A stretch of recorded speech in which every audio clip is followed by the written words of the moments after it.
All right, and I'm live. So I think. Yes, I should be live. So, oh, and as you can see, it's only me. Semiogogue should be coming. Uh, as far as I know, he said he was coming recently, but he's not here yet. Perhaps he was bitten by a scorpion. Last time we talked, I believe he had a, I won't say scorpion infestation, but he was having some kind of scorpion problem in a house he moved into. So perhaps this is the fateful moment he's been bitten. And it's curtains for poor Semiogogue. As we speak, he's choking out his last breath, reaching for the keyboard as I'm yammering, hoping somehow to send a signal or message that he's dying. But we'll never know. We'll never know the truth. But yes, he's a tad late for some reason or another. I'm sure he'll be around because I did not screw up my times for once, at least as far as I know. All these international cocksucking time differences. It's definitely 7 p.m. in Eastern Standard Time. Yes, because it's ah. Also, I start 5 minutes earlier than the posted time of 12 p.m. just because it's too tedious to even explain why, but I have reasons. But anyways, he'll be around, I'm sure, soon, and we will discuss this business with cinema. Is it alive or is it dead? Now, this is a tough question. I shouldn't get into too much of it until he's actually here, but it's tough because even to this day, for all the whining, I can come across a cinematic gem. Well, no, I won't say that. It'll never be up to the standard or par that it was previously.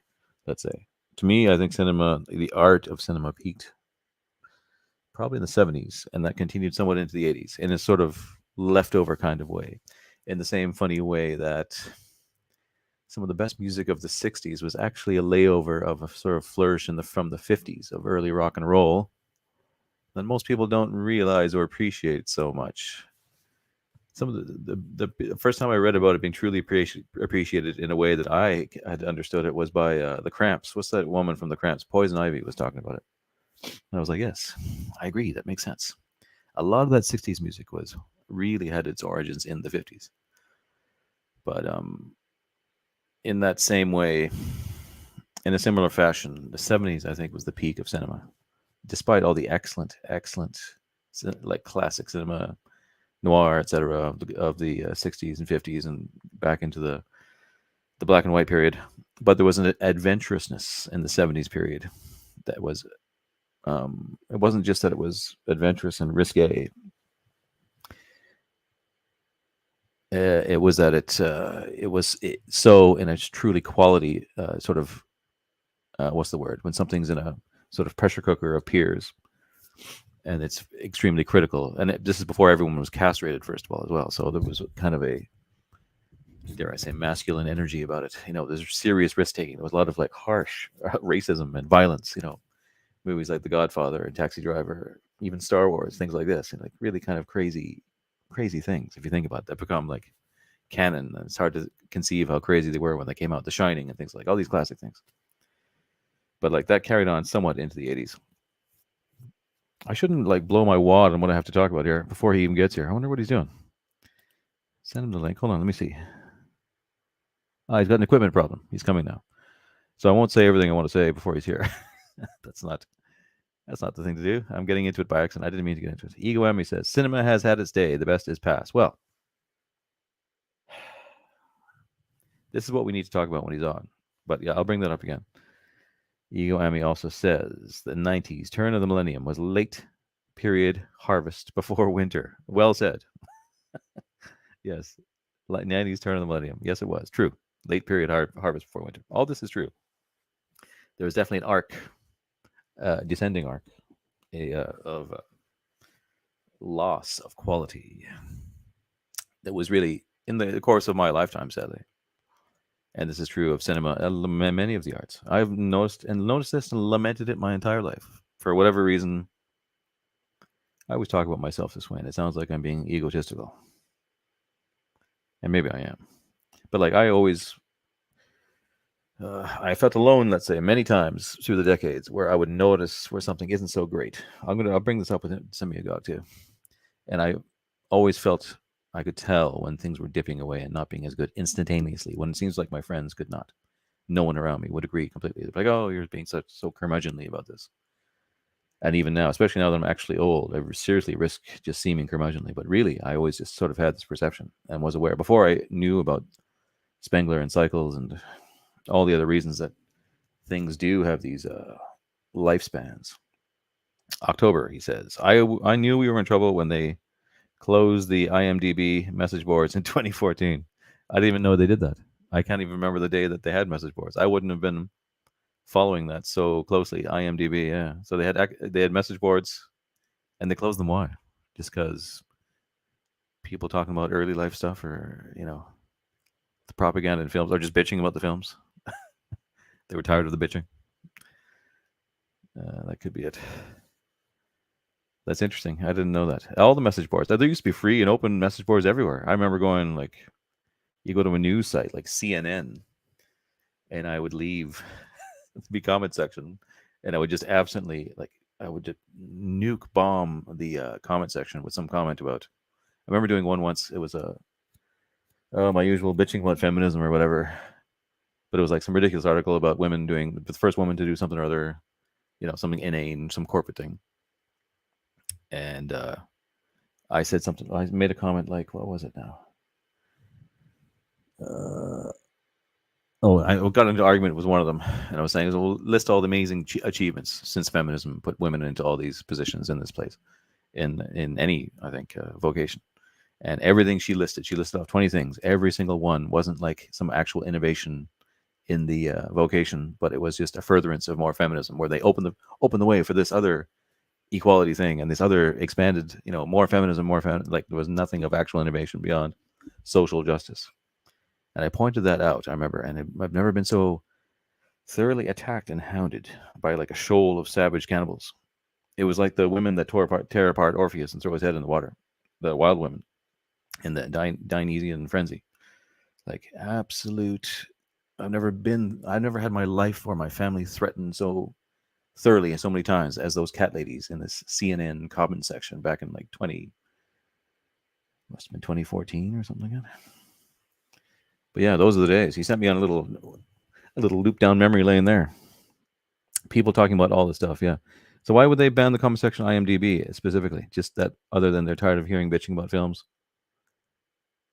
Like, I don't know, why would they do that? I can't quite. I mean, just generally they don't like comment sections because in the uncensored internet, people get upset. Certain people get upset, very upset. Always enjoy these Friday chats, and you've got a good guest coming on tonight. I do. He's got some kind of technical difficulty. I hope he's all right. So it's not scorpions. Maybe he is crawling in scorpions. I had an equipment problem coming on. Apologies. Almost there, damn it. Everything's fucking up. 1 minute. The scorpions are in his machine, crawling up his wires. I would like to get the lowdown on his living situation. I haven't actually talked to him for a long time, and I used to talk to him quite often. And I should again. I will. He gets busy with his things, and so do I. But he'd moved into some place. He'd moved like across the country, I think. Oh, there he is. There you are. Howdy. You're live. Oh, forgot my headphones. Hold on. My fault. 1 sec. Oh.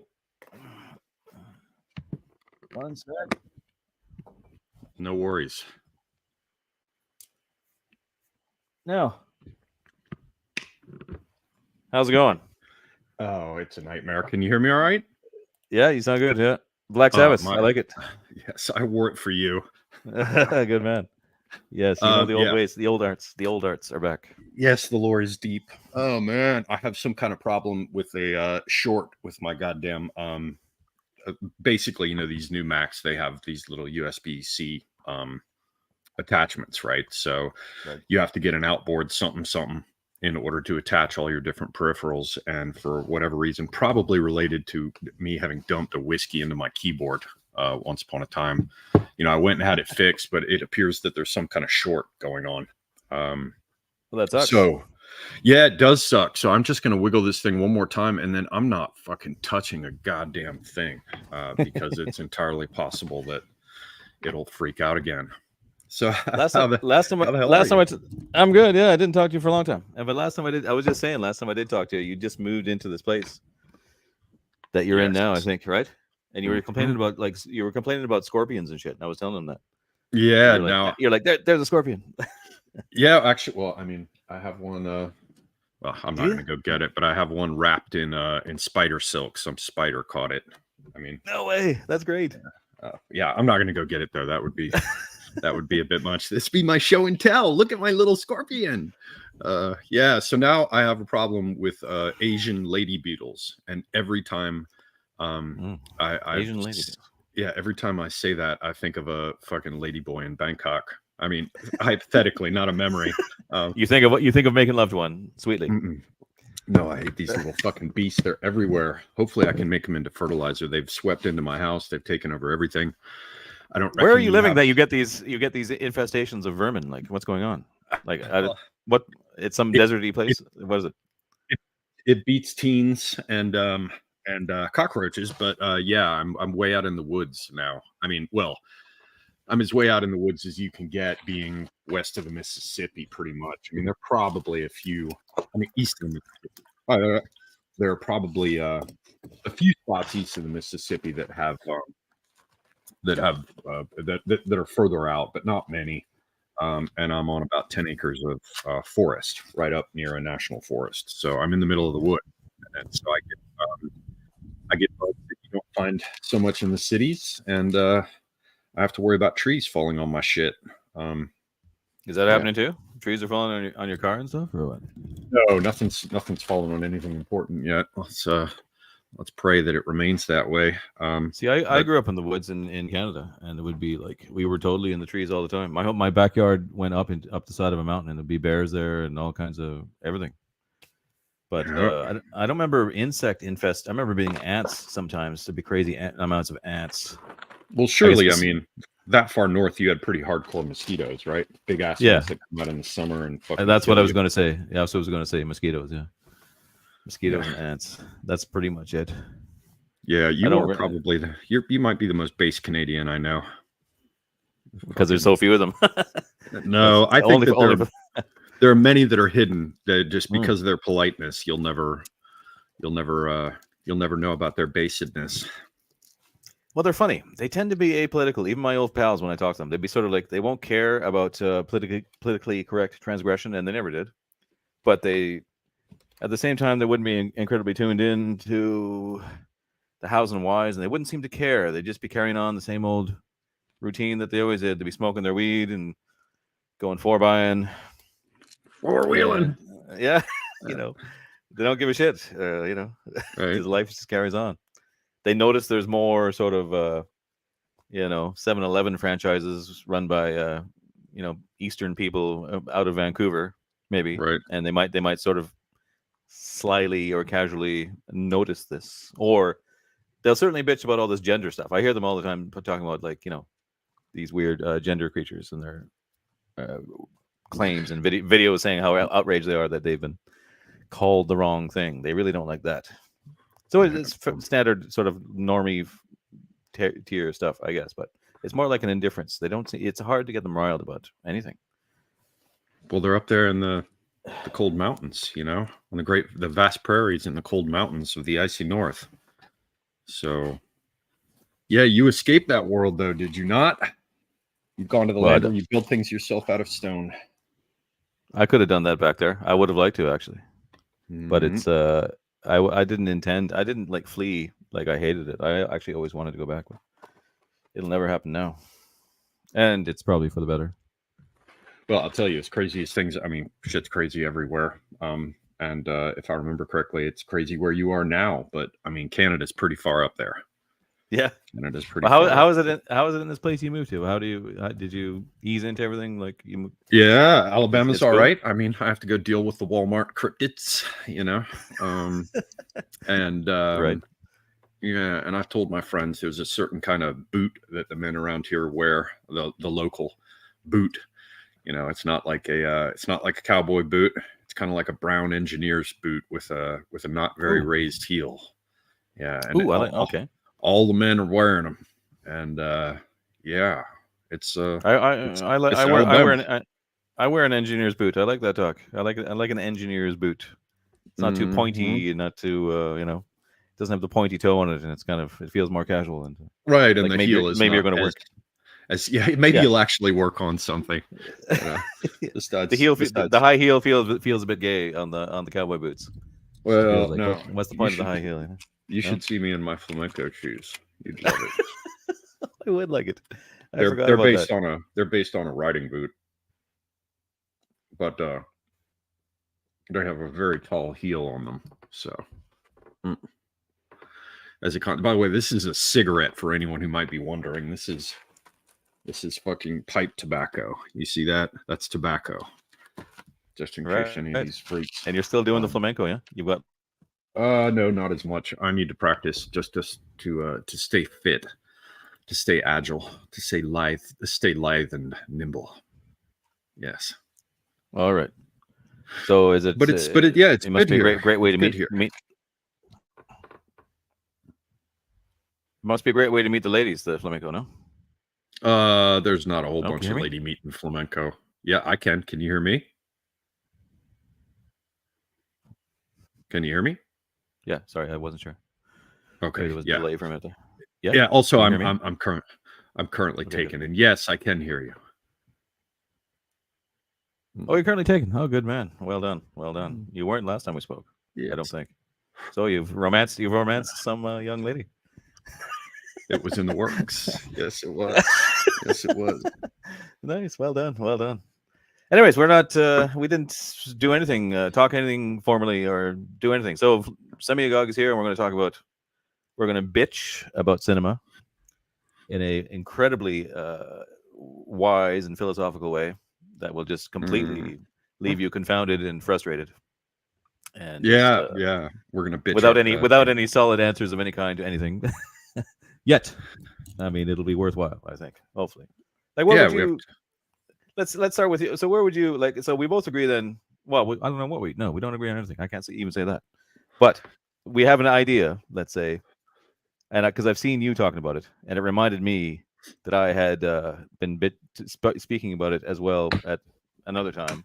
That cinema is effectively like there's definitely an arc of rise and fall of it, and pinpointing it, and it's very difficult for people like us to talk about this because everyone just assumes, the two old guys, they're just curmudgeonly and they just hate anything new now. But no, I do believe, I would say we're both the type of people that do and never sort of had that kind of bias of like, oh, it's my generational thing and I like it for this reason. It's more like we try to like things for solid. No, movies now objectively suck. Yes. That's my point. You're right. You've summarized it much better than I was. So what would you say about it to start us off then? Well, I mean, let's navigate intuitively. As far as I'm concerned, there were major problems began to be obvious around the time that you simply stopped or almost completely stopped seeing any blonde males cast in a positive role. Round about the time that sort of as Robert Redford was going out, and you stopped seeing blonde positive characters. Like I was just watching the Beastmaster recently. And that's got Mark Singer in it. I'm not saying it's a movie that anyone should go and watch, but I will say that. Well, yeah. I mean, I liked it when I was 10 or 11 or whatever it was, probably 11. Yeah. But when it came out, because it was something I could watch on, that had tits on TV. Cinemax. There was really just Cinemax in those days. I don't know what it was. Oh, that girl was gorgeous. That redhead. Yeah. Come on. She was something. I don't know about her acting skill, but. Well, who cares about that? but I think that there was something having to do with that moment when you saw that transition. So entirely, shooting from the hip. I want to put the real beginning of the downward spiral right around Karate Kid. I mean, you could Really? argue that with tribal affiliations in Hollywood and all kinds of things. Yeah, I mean, you could argue that real problems began with Look Who's Coming to Dinner or Guess Who's Coming to Dinner or whatever it was with Sidney Poitier. Where the guy brings his the girl brings her black fiance to dinner or whatever. Yeah. But Yeah. really, with Karate Kid, that's when the blondes all became bad. Cobra Kai, they were all bad, Right. and that's Right. when the Right. single mother with the Italian kid, Danny LaRusso, and It was the and being taught by a Japanese guy as his father figure. Pat Morita. Yes. Pat Morita, yes, Good old Pat Morita. nowhere near as cool as Mako. Yeah. Yes. So it was the Fire Italians. doesn't burn up there. No fire at all. Yeah. It was the Italians getting us then. It was the Guineas. Yeah, It was and they really were the they're first. to blame. I have some Guinea blood, all Tuscan from the north. No, fucking Sicilian. But I have some Guinea blood. Nevertheless, I must confess that was that early phase. Yeah, Italians and Puerto Ricans, I think, sort of marked the beginning of migrational phases that caused us real problems. You can see that Well, I mean, with 12 Angry Men. I think they were going after a Puerto Rican kid or whatever, and they were all ringing them for sympathy for the plight of his misspent youth. I never saw that one. Yeah, so well, I can't speak on that one. But I mean, like, arguably, if we're going to talk about tribalism, Hollywood was tribal from the start and biased, and had a sort of basis in that. So the fact that it's more like they got stupider with it. Like, there was always a certain level of propaganda keeping people in line existing. But then there was, like, I was talking before you came on about how my favorite decade was the 70s, when things got really adventurous and crazy, and you had like really insane movies would be coming out, as far as I can see. And even now when you watch them, and they're chocked full of like just anything the artist wanted, it seemed like. You think of Taxi Driver and Godfather and these ones, it'd be like just random obscene racism and violence and whatever, sex, they just did what they wanted. It was like a real flourishing of a really creative kind of do what you want, where the artist was really the cinematic how do you pronounce the word, auteur or whatever, was truly respected and allowed, given a free reign for a while. I think more than, I mean, he was in the past before that as well, but there was a spirit of adventure and harshness to that decade, of like trying to be gritty and real, that was maybe somewhat fueled by the sort of 60s horror stuff as well. But anyways, that's my favorite one for like adventurousness in cinema. I think aesthetically we're very much on the same page. Like, you don't post women ever that I look at and I'm like, oh, what the fuck, man? Like, every one of the women you choose is a good choice. It's shameful. I mean, I feel like a degenerate clicking on your posts, but I still click on it, and your sci-fi stuff and your film stuff. So yeah, you definitely, I think that's actually why I liked you from the start, is that you have a 70s aesthetic. And man, I'm a women in bell-bottom jeans, and long straight hair parted in the middle. Yeah. I mean, there's just, I mean, not that some of those 60s women don't rock it as well, but yeah. Well, this is one of the problems we have here. It's like, we want to establish, like, say you and I were youths in the 70s. We want to, and I really don't believe we have a kind of bias because we grew up in the age, and it's anything to do with that. Because my whole life, because when I was young, let's say growing up in the 80s and 90s, I remember amongst my peer friends would begin listening to older bands, Led Zeppelin and Jethro Tull and Black Sabbath or whatever, right? When everybody else was listening to, I don't know what, like White Zombie and whatever contemporary music was going, right? And they would call me the old man. You're like, oh, you're like an old man. What's wrong with you? And I was just like, no, this is good, And eventually they would catch on and realize. But that always stuck with me, and like, I don't believe I have that bias. So when we start talking about the 70s and the 60s, or like even, or not more so the decades we actually grew up, everyone's going to assume we're just being nostalgic for what we knew as children. But we must try to impress upon them that we're talking objectively in an artistic sense that I think many people would agree with now, and like be able to see clearly and without too much fuss. And I don't know how we can prove and make that point to them, because I don't believe we're having any kind of bias for nostalgic sake. Well, and the 80s were better. Flatly, they were better. in terms of like my experience, because I was older. I was a little kid. Like the 70s, by the time the 70s ended in 1980, I was 9 years old. It's not like I was like ripping You're it one up in year. the You're 70s. You're 2 years older than me. Yeah, see, we're both old motherfuckers. Yeah, well, and the 80s would have been the time that I would. I mean, because it was. I mean, it was cool. It was great. You went to the damn Yeah. arcade and you didn't have to worry about being ass raped. And it was an excellent time. But the 70s is what I stick with. Like 80s music. I mean, you could put on Twisted Sister or Quiet Riot or something, and I'd be like, fuck off, you know. But like You're still Genesis. wearing the Black Sabbath shirt right now. Like you're wearing the fucking. Absolutely. About And the it's first and album everyone I bought. knows it's cool. I Yeah. bought a fucking. I washed and waxed this woman's car, and she gave me $5. And I remember I was spending the summer in fucking New Jersey. Don't ask. And I remember I walked up Okay. along the side of the road, along the highway. I must have been like 10 or 11 years old, and I went to a record store at this mall, and I bought Paranoid. It was the first album I ever bought.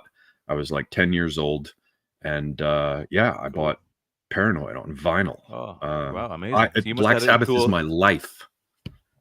Yeah, mine too. But you must have been cooler or had cooler parents because I wasn't.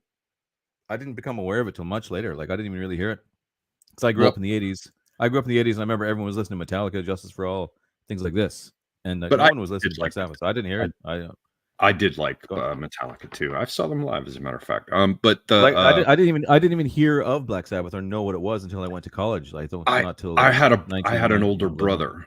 I had a brother who's 9 There years you go. older, and he was a 70s bad boy, flared jeans, Good. brown boots, leather jacket or jeans jacket.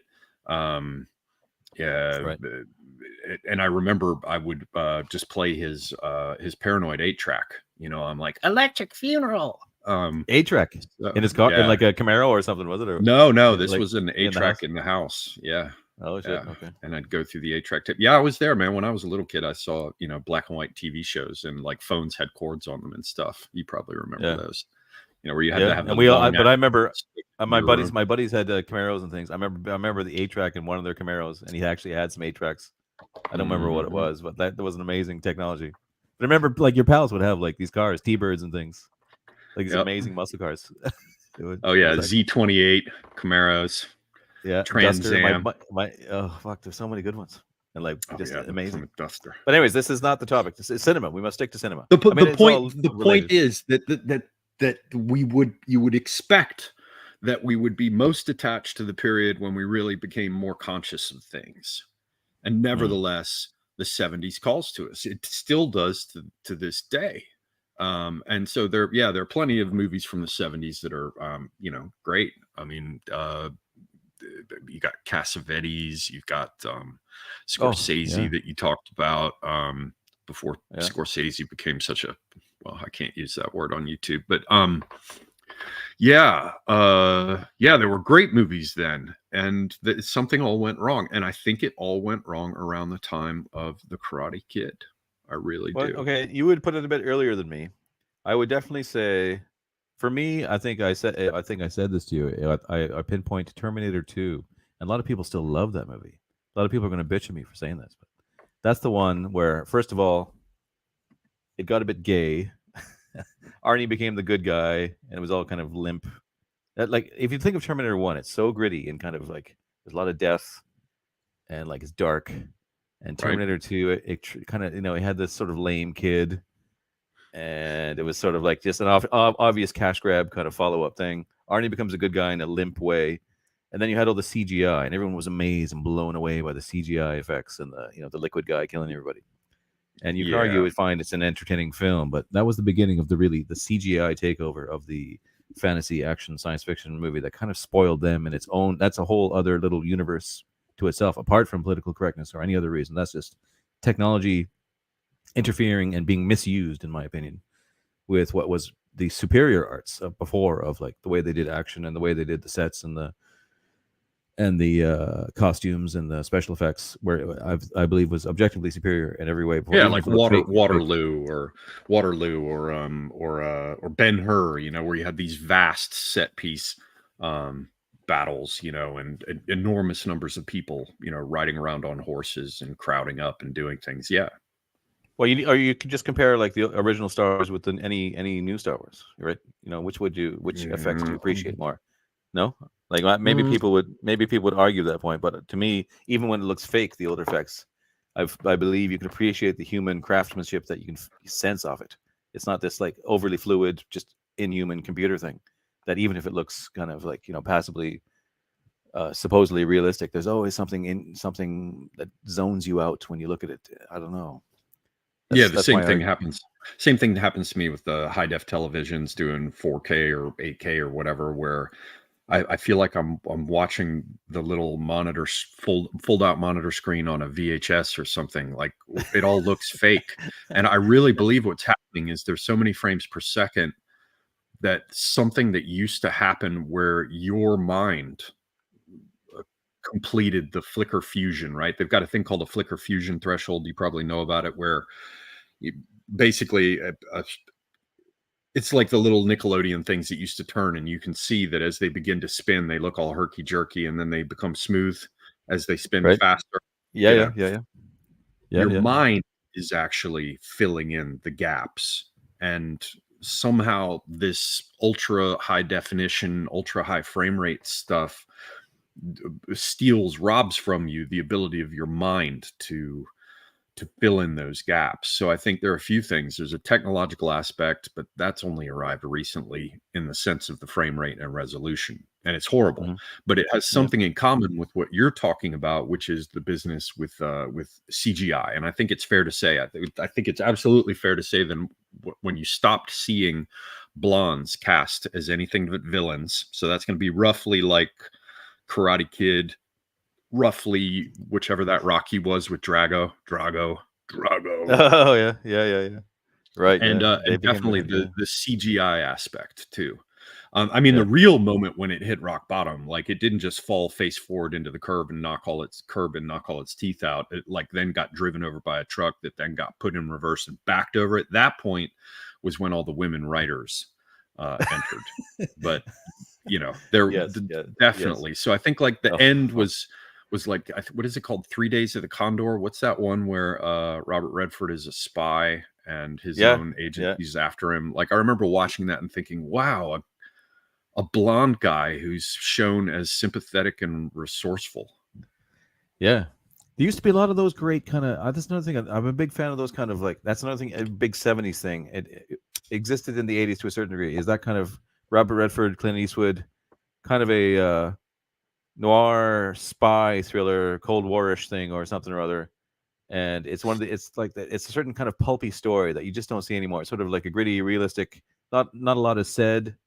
There'd be a lot of movies with him in it like that were like that. It'd be like a good little sort of quasi adventure story, but it would be dark and wouldn't necessarily go anywhere. It wouldn't have a big climactic finish. It would sort of finish the way it started, and just be kind of a cool series of.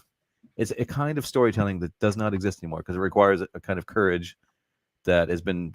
The other thing that's flushed everything down the toilet is everything's decided by the marketing team. I think everything is decided by committee based on what they think is going to work, kind of thing. And you don't have the adventurousness of the auteur, as I was saying, who had supreme command and would take big risks, and they'd lose a lot of money sometimes, obviously. Right. And they got tired of that, I guess. So, but the cinema is mostly shit now. Objectively, it is worse than it was. You can still find gems. They won't be gems to the tier of quality we're talking about. You can still find things good that are good and worth watching. I do by accident. I fall into them and I see, oh, that's not bad. Maybe I'm kidding myself. I'm just kind of if I see something that's not insanely intellectually insulting and like outright racially insulting me or something, that I just think, oh, finally, and I feel relieved or something. But no, I do feel like there's still the odd one sneaks by where someone's being clever still, but it's Yeah. not to the same degree. Not to the same degree. The only one I've So, seen recently like that is I think it's called Old Henry or something. oh, I haven't It's a seen this. What's western. that? Oh It's yeah. very good. Yeah. Actually, I have a list. Let me find it on. Oh, I'm scared to even touch my computer, man. Hopefully this will work. I have a list of films on Twitter. I called it movies that don't suck. Let me see. Yeah, I'll read out a couple of these since we're. Yeah, I think it was a historical race swapping mostly, but all the stuff, nudge nudge. Make sure you ask him if he finally got his watch fixed. Did you get your watch fixed? No, and as a matter of fact, I'm gonna have to do that. I'm gonna have to What? do that in the next month. While, Yeah. while we're talking, you're gonna have to fix your watch. No, Someone no. named. Do you know somebody named Mighty Balzac? Maybe. I can't remember unless I see the little icon at the same He said time. something that sounds like either like a friendly insult or some sort of outright attack. So I don't know if you like. It sounds. Well, Okay, let me it go says look. you okay, Semiogogue? Your eyes look like two piss holes in the snow. Oh, great. Yeah. Well, That's very very friendly comment to make. What the fuck? yeah, that's sweet. Yeah. Well, first You off, look fine. I'm old. Me Second, too. Yeah. I'm tired. And the third point is that I can't use my proper camera, and I can't do anything about the lighting, so it's making me look a bit sallow. Everything's fucked up. There's something wrong with. I just ordered a brand new little outboard peripheral thing and had to plug it all in 5 minutes before starting this, and I'm lucky the computer just didn't entirely explode. Like shoot you with lightning and like zap you. Yeah. Yeah, and I mean, I've already ruined my computer once that way. Okay, I found this thread. I'm just going to go ahead and repost it on my Twitter account so everybody can see it. I did this started it in March of 2020. I said lots of people are self-isolating because this was the days of that thing we can't talk about. And I said what to do for movies free from relentless anti-white social justice messaging. Here's a list of ones that don't suck, mostly free of our contemporary social engineering. So let me just go ahead and retweet this. And everyone can see it if they want to. It's got some films that I thought were quite good, but for whatever reason, now they're not loading. So I can see the post, but not the little posters and the names that I associated with them. Well, so you can go through some of them. Go through some of them as you remember them. I only read that guy's comment because two piss holes in the snow sounds like he's being jovial, and it's the first time I read that it was William Gibson in his. He used to always say that. That's like a guy who's our age. You know, William the neuromancer. Oh yeah. I liked the first just that little 3-part series. Where the blind ninja does it up at the end. Yeah, but that's the first time I ever heard that. I believe he coined that term. Your eyes are like twin piss holes in the snow. So I'm sure it's like a joking thing. Otherwise, Yeah, I mean, lovely. you look fine. You look beautiful. You look like a beautiful elderly man. You look almost as beautiful as me. It hurts, man. It hurts to look at myself in the mirror. I used to be so beautiful. Now one fucking eyebrow is white. So, Oh, my eyebrows are like fading away. They're like vanishing off my head altogether. Yours are going white. Mine are like just they're gone. I don't know if you can. I mean, they're still there, so it's hard to say. But well, see, with me, I'm becoming more white because I used to have mostly brown eyes and was swarthy. Right. Yeah, and so now I'm becoming white-haired and my eyes are turning green. And so are they? Are they really? Really? Come close to the camera. Let's see. The green. I'm not coming closer. You to that guy will talk about my piss holes in the snow, man.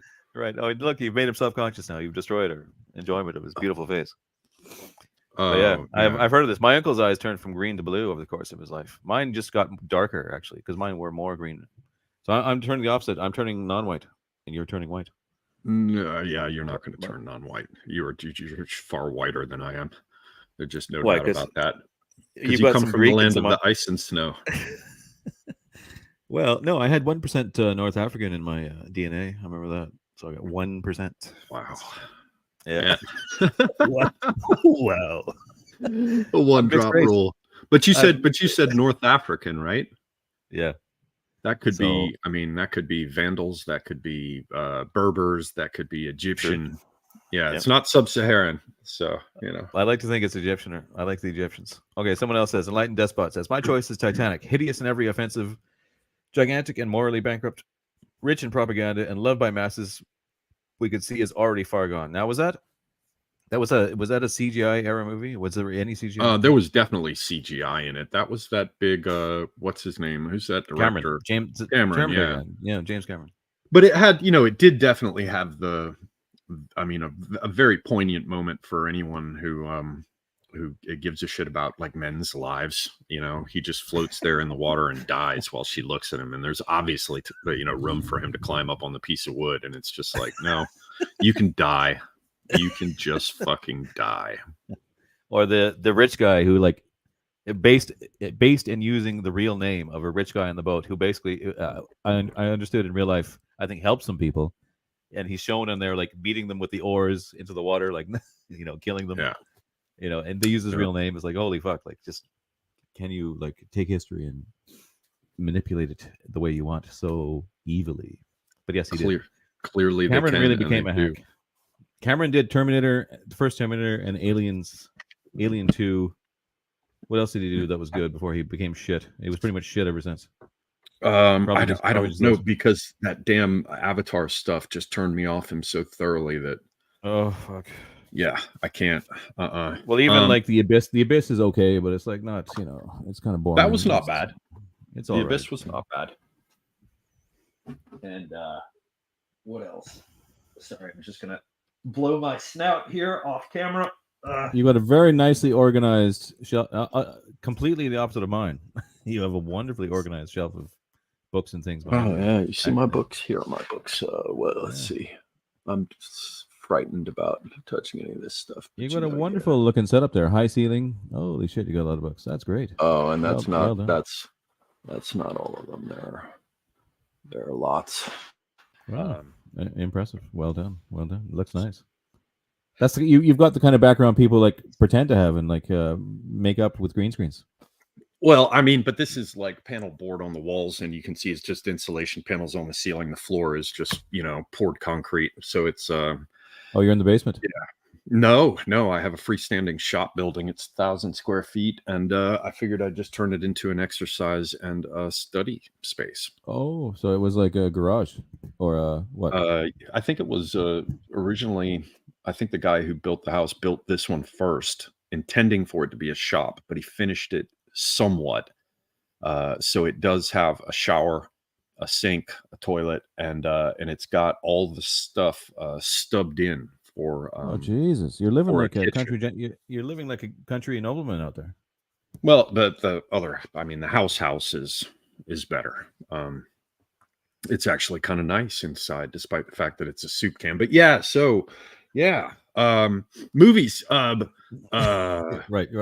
Okay, so I say Terminator 2. I say specifically in Terminator 2, the moment when Arnie shoots a crowd of people, and then his little pretend readout of his eyeball of what he sees says, "No one was killed" or something like that. That's the moment I felt like, holy fuck! Compared to the first movie, this is so lame. Right. The first movie, he shows up and just, guts a bunch of punk rockers and takes their clothes, He just kills everyone through the whole, like, nonstop. There was just the balllessness that all the incredible balls that they had in the 70s were just slowly shrank and were eventually completely castrated and discarded by the time we hit the 90s, late 90s. And then, as you said, the teams of women and committees writing everything took over and having to scrutinize and break everything down. And it's funny because this is a phenomenon I know. So maybe you do too. Things that we liked when we were young and really loved, and were actually somewhat persecuted for loving, in that the average person, and certainly the ladies in our lives, hated and mocked us for, like, oh, you fucking loser. You listen to heavy metal and prog rock and watching your funny fantasy movie, obscure, cult movies. And then 10 or 15 years later, they're considered classic canon to everybody. So much so that these teams of these ladies and these sort of castrated normal guys, coming together trying to rewrite. They can't even think outside the frame of making anything that isn't in complete step-by-step emulation of that. Like they take Star Wars and these classic things that were the fare for young imaginative young men like us back in the day, that was really for us and by us and was geeked out on by us, and like no one else, they didn't like it back then, but now they formulaically repeat it and try to recreate it in every movie and everything they do. It's like, when a classic bit of art becomes so popular, it enters the collective consciousness like that. Then it's the duty of the normal people to repeat it ad infinitum, and to destroy it and ruin it. I guess by to pervert it. not being able to think outside of it. Yeah. So these teams of people that write and rewrite and do it, like in modern science fiction or anything, they only seem to think in reference to some movie or something from the classic era, like or the era of the 70s or 80s. I think. Now maybe I'm talking obscurely and it's hard to understand what I mean. Does it sound like it makes sense? No, it makes sense to me. I was just trying to think of another place where we could put the division. I mean, because the first Conan, even though it is, even though that movie is.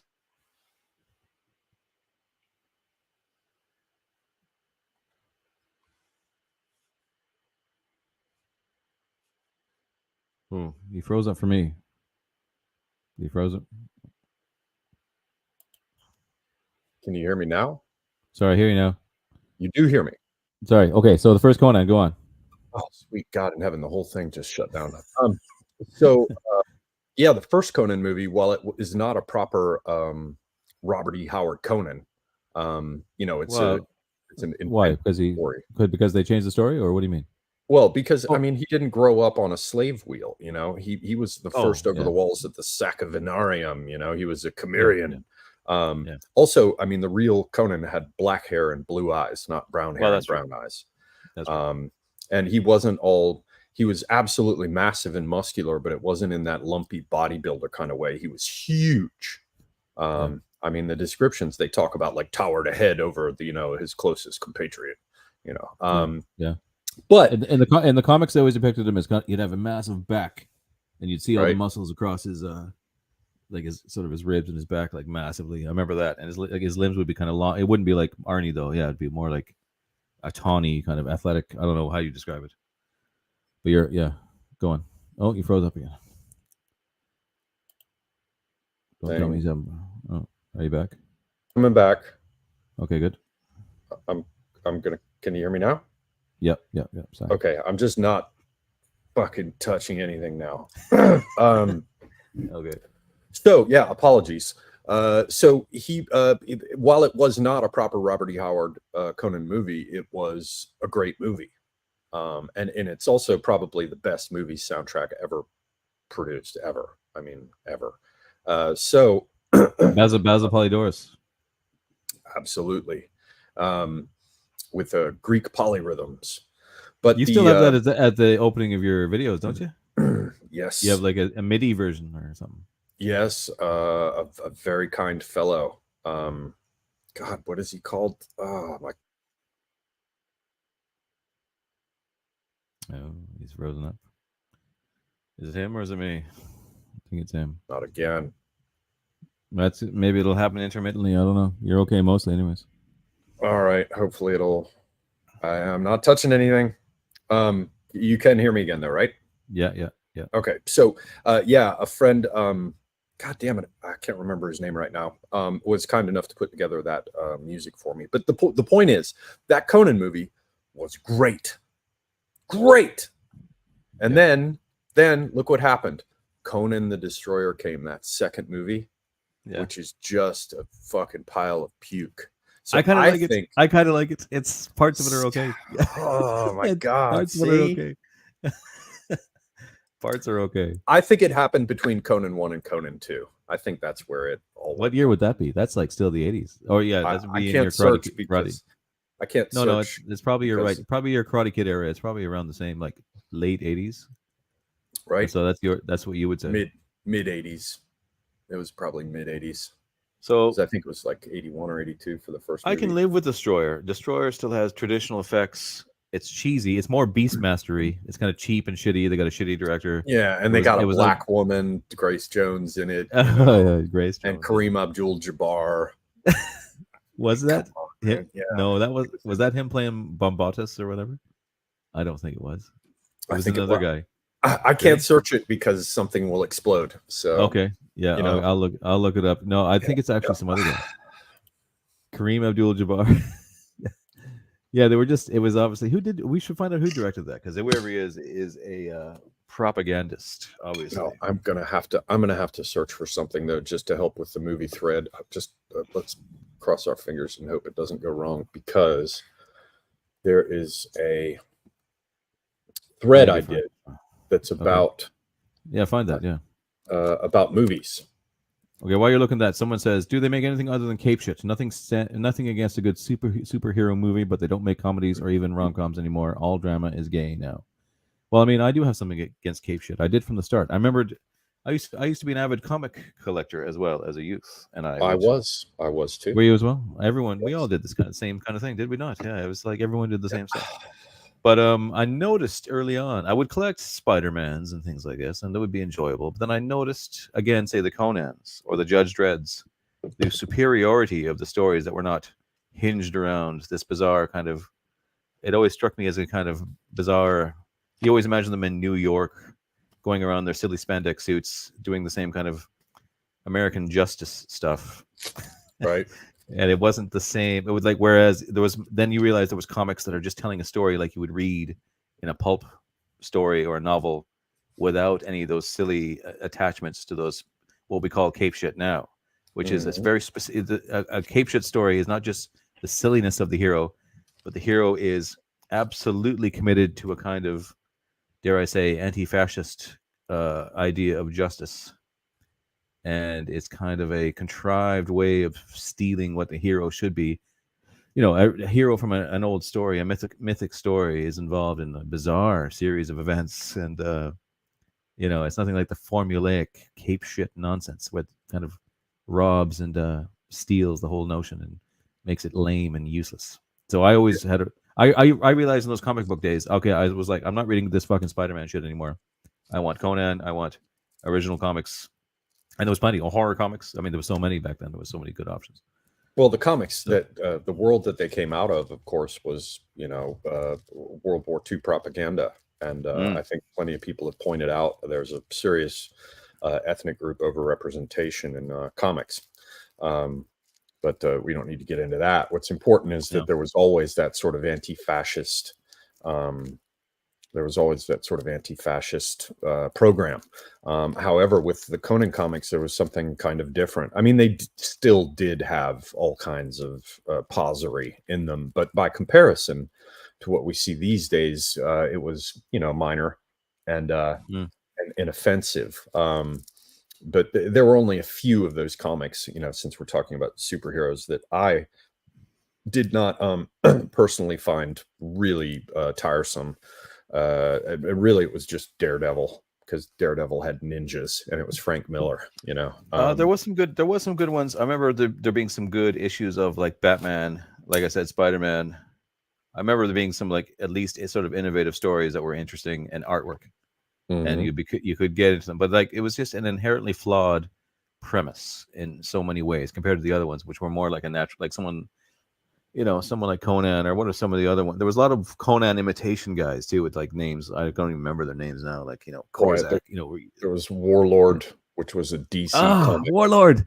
He looked like you. He looked like you. If you grew a beard, you'd look like Warlord. Beard. Had a sword and a helmet with the wings. Yeah. Yes, I had first issue of Warlord. I think the earliest Conan I ever had was like in the 30s. Jesus, Warlord! I wouldn't have thought of that now. For like you made me think of that. I'm not sure I thought of that since the last fucking 30 years or whatever more. Yeah, but Warlord. I mean, I was interested in comics as an outgrowth of my interest in pulp fantasy and swords and sorcery. So I didn't, you know, the superheroes, I was like, who cares, you know, unless they have a sword, in which case maybe it's cool. And so by extension, I still feel the same way about movies. I've watched all kinds of movies. I've been involved in movie festivals. I've made movies with my friends, one of which received awards that I helped write. And I can be highbrow. And I've reviewed, you know, more highbrow movies. I can get into Lars von Trier or Fellini or whatever, right? But to me, fundamentally, for a movie to be interesting, it has to have sword fights. I'm just like, what is this gay ass bullshit? Like a movie is supposed to have sword fights. It helps, yeah. It does help. Yeah. And all my friends are like, yeah, let's watch this. I've got this great, Truffaut film, and I'm like, dude, it doesn't have sword fights. I just don't give a fuck. You might get a sword fight out of a Fellini. I wouldn't be big on that Lars von Trier guy myself. I wouldn't think that much of him. But I do like a bit of Fellini. Yes, I like me some Fellini. But von Trier, he's done some stuff I enjoyed, but well, maybe I haven't seen the right ones. I only tried to watch a couple of them, and I don't think I even made it through. It was like wasn't into it. Have you seen Dogville? No, I didn't see that. No.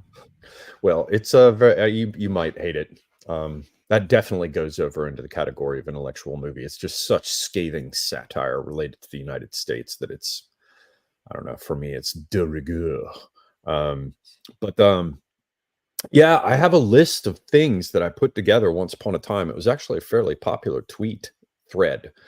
And I thought, stop me if this doesn't work for you, but I basically wrote this sequence, and it's titled, "These are the rules, the consistent messages. You will see them reflected in all transmissions, in TV shows, movies, and advertisements."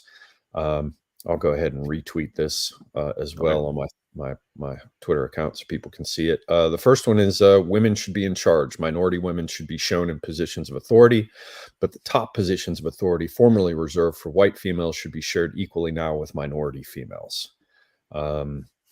Black men can be relied upon to be reasonable, to restrain the worst impulses of white males in defense of white females. They're straightforward, reliable, and brave. And who wrote this? Me. No, but who? Right. Sorry. Okay. Sorry. I thought these are just me abstracting the characteristics that are echoed in every single movie you see. No, you've done such a good job. I actually thought you were, for a moment, you were reading like some official decree. It is Hollywood. It's my official decree, brother. Okay. Homosexuals are surprisingly down to earth. They really understand everyone's needs well, and straight people should seek them out for relationship advice in particular. Funny. Okay. Right. When white men sacrifice themselves to rescue minorities, the latter are always very grateful and touched by that sacrifice, deeply, deeply touched, especially when it's on behalf of ethnically indeterminate children. And so there are a lot of, fat people are jolly and they make everything fun unless they're white males, in which case it's possible for them to be likable only if they're gay. Fat minority people are really funny and really nice. Most serious problems can be solved by a white male dying. When he does so, it really does make things better. And he's proud of himself. There's nobility in his self-destruction. Yeah. So yeah, there's tons of this stuff in this thread, but it was really the point at which it all became, we got to the point where it really is required to have these things in the movies or they're not allowed to be made. Or like we see with the Academy now, they're saying no film will be considered for any award unless, it has a diverse cast and all the rest, which means I can't watch movies. I go to the pirate sites now and go looking for some new movie that's, finally gone from cam to the high def version, or at least a rip or something. And there's nothing to watch. There's nothing to watch. It's all fake and gay. Well, I do find the odd thing, and I stumble across it, and I don't know what to say because there is the odd one. It's very odd, very occasional. But then actually, a lot of the time, I end up watching old things that another old one that I haven't seen or something, I guess, as well. What's that one that everybody was into? Was it The Northman? Yeah, that was all right. Yeah, that was right. It wasn't great, but it was all right. Yeah. Ethan Hawke being cast as like a Viking father, I was just like, fuck off, man. Just fuck off. I'm supposed to think of Ethan Hawke as a great warrior. No, but he was in a movie that wasn't too bad, a horror movie. What was it called? Isn't that old? What's it called? Where he moves into a house and it's sort of haunted, and he finds a film camera, and he's a horror writer researching the obscure deaths of people, and it turns out there's an ancient god that's coming back and causing all these people to kill themselves. It was actually reasonably kind of spooky and pretty good. So that's an example of one I just came across on TV one night. It's probably from 2010 or 12 or something. I don't know. Right, when it still wasn't totally down the tubes. Yeah, right around Well, 24. no, there's still ones like that. Like even on Netflix, say last year, there was a series came out of horrors with that. Who's that big fat guy? Where is he from? He's South American or something. He directed like one of the Hellboys and Guillermo del Toro or something. Yeah, but Pan's Labyrinth was all right.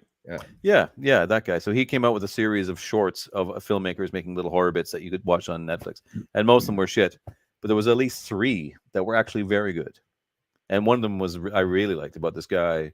It was very Lovecraftian. He a gravedigger guy.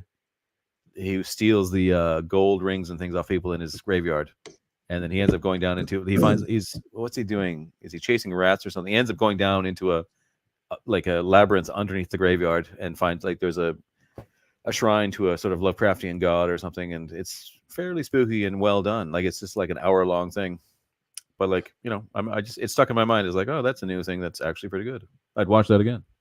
They're here and there. So, it's like I said. I just looked for it. That movie I was talking about is called Old Henry. It's a Western, Henry, 2021. It's quite good. But it really is very much more of the exception than the rule.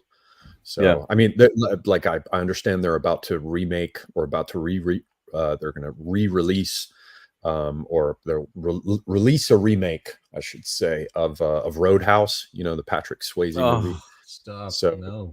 So what's gonna? I mean, what's gonna happen? Jesus! What's gonna be? What's he gonna be? He's gonna be a woman, or yeah, he's gonna be tender and sensitive, I'm sure.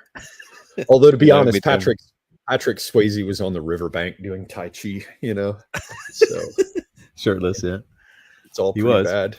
I mean, even that, like Roadhouse seems like a classic movie compared to the fare you will get now. When that was really quite like Beastmaster level, really, in so many ways, it was pretty cheesy. It always was. So there's a lot of films like that you could enjoy, but most of it, like so much of it, is really the castration of these things and the loss of not just riskiness, but like, see, think of a movie like Roadhouse or Beastmaster or fucking Conan the Destroyer.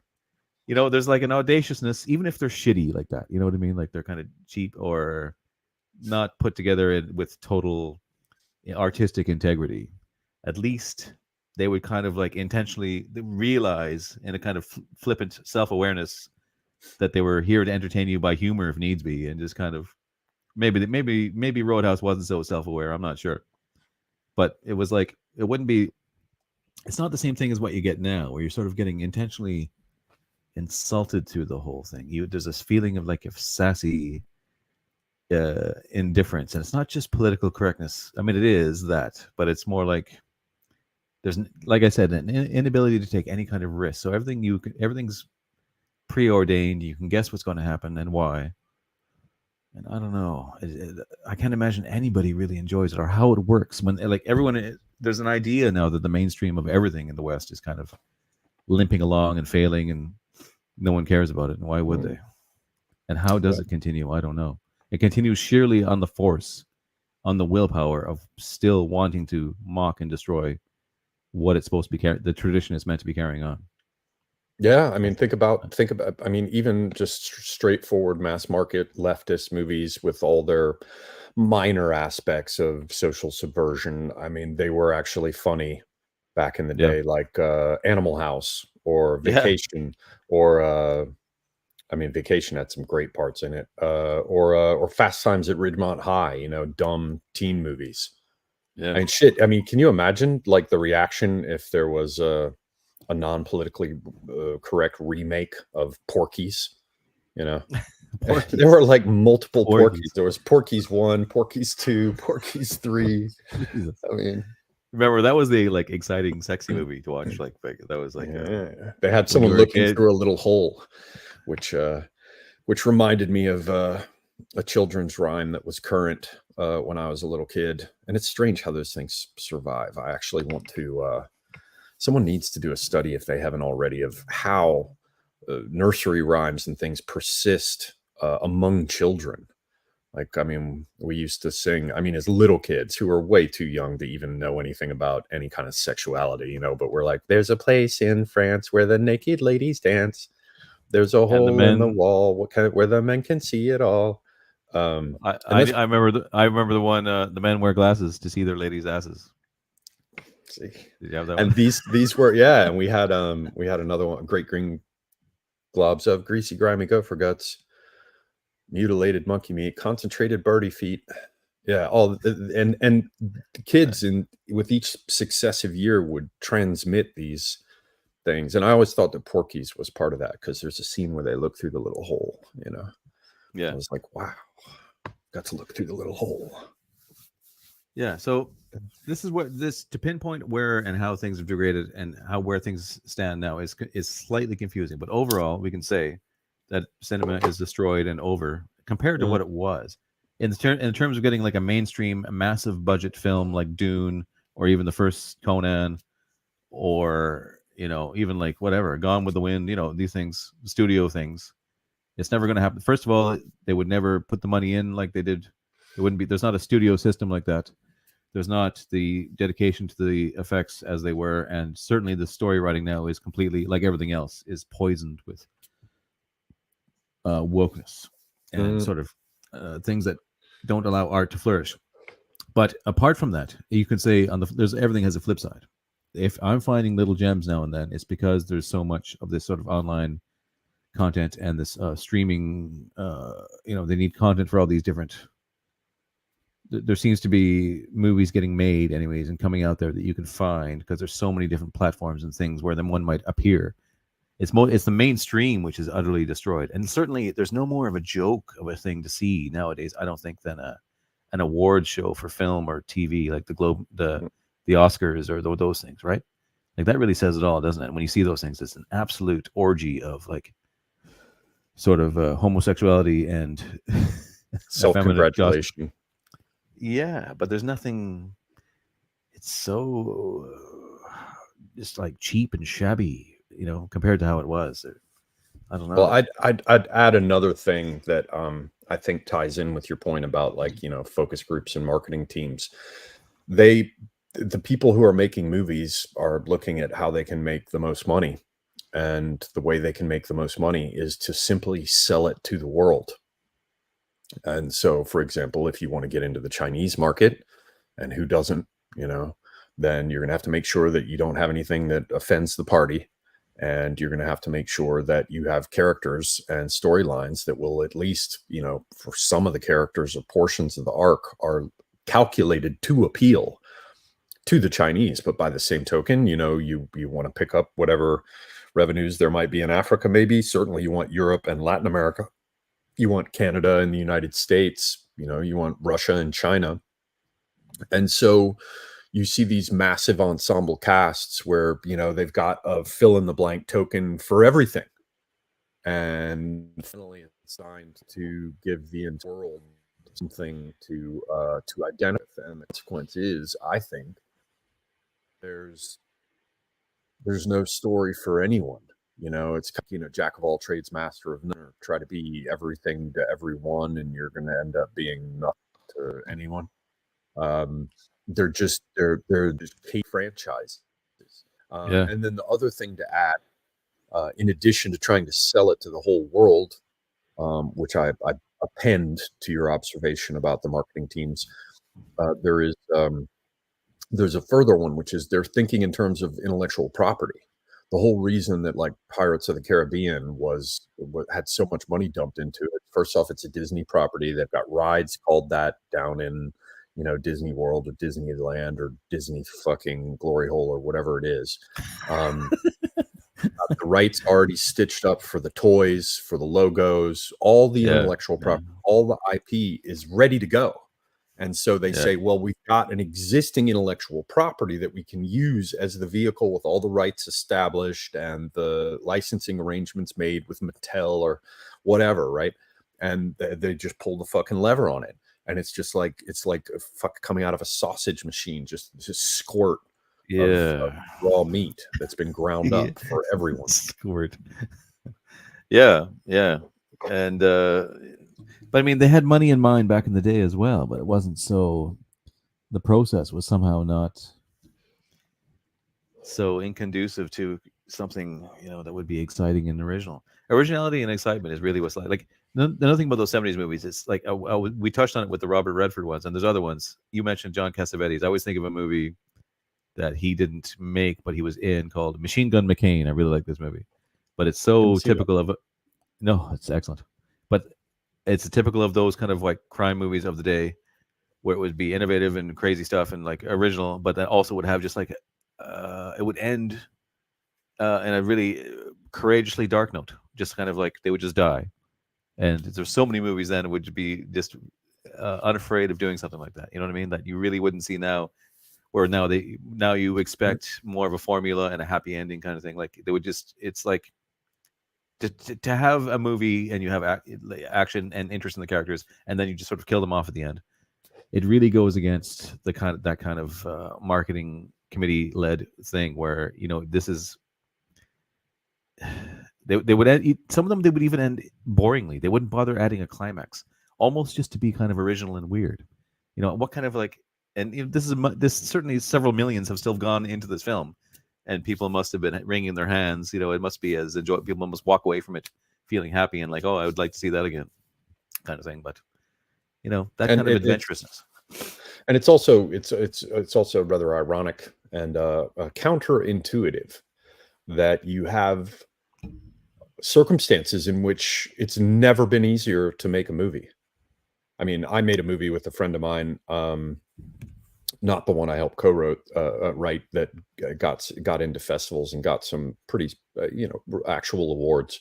Right. But this one that I did with friends, and I actually acted in this one, is probably why it ended up never going anywhere. But but he dumped $60,000 into it, and he had been working in a production company, had his own production company for years. So he had 10 years worth of working professionally in video and video production. And so he had tons of people that he could call out for favors. He had all kinds of people that he could get on board who were actually light people and, continuity people and all this kind of stuff. And he pulled out so it was more like a $300,000 movie that he made with favors and $60,000 or $70,000. And that was like 2004 or 5, I think 2005 maybe. And it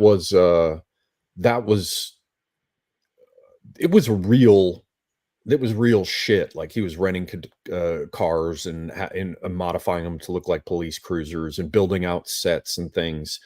And I just remember the hurdles that we had to go through in order to actually make a feature-length movie, Right. and the expense. And now, I mean, the quality that you can get with audio recording and video, multiple camera shots, all this kind of stuff. It's far, far easier now to make a movie.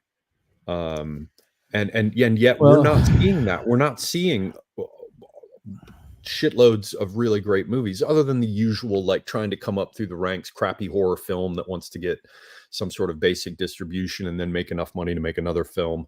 We're not seeing that, outside of crappy zombie movies that show up on the pirate sites, and like everyone who was a part of the crew comes in and gives them good reviews. And so the first day they appear, they're rated like 6.8. And then on day 2, they're at like rated 2. Yeah. Right. That's true. But if I do see a movie nowadays that sneaks by and is kind of slightly innovative, I often find it is some kind of horror movie for whatever reason.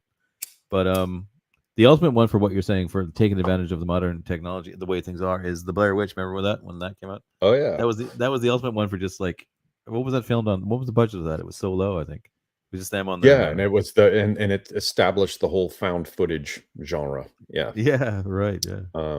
There was another one. There was another one I've seen, a found footage movie, and I've always wanted to see it again because Wreck was one of them. It's a Spanish. That was a good one. Yeah, that was a good one. That was a good one. The first Wreck was good. Yeah, but there was another one that I saw, and it was weird because I once again it just came on sort of TV one night, and I sat through it, and for most of it I thought, this is garbage. It's some modern shit horror movie. I'm not interested in this. It's just stupid. Teenage girls running around. It was a found footage thing. A demon is chasing them. And then it was one of these things that sort of halfway through, or really towards the end, it suddenly actually got quite genuinely scary and could have captured my interest, which was also kind of weird and courageous of it, almost that it intentionally presented as kind of a shitty shittier common fare movie, and then got clever somehow for whatever reason towards the end or halfway through. And I don't remember. I don't know the name, and I wish I could find it again. But it was a found footage thing. Some girls trapped in a because it was two parts of it. There was girls trapped in a.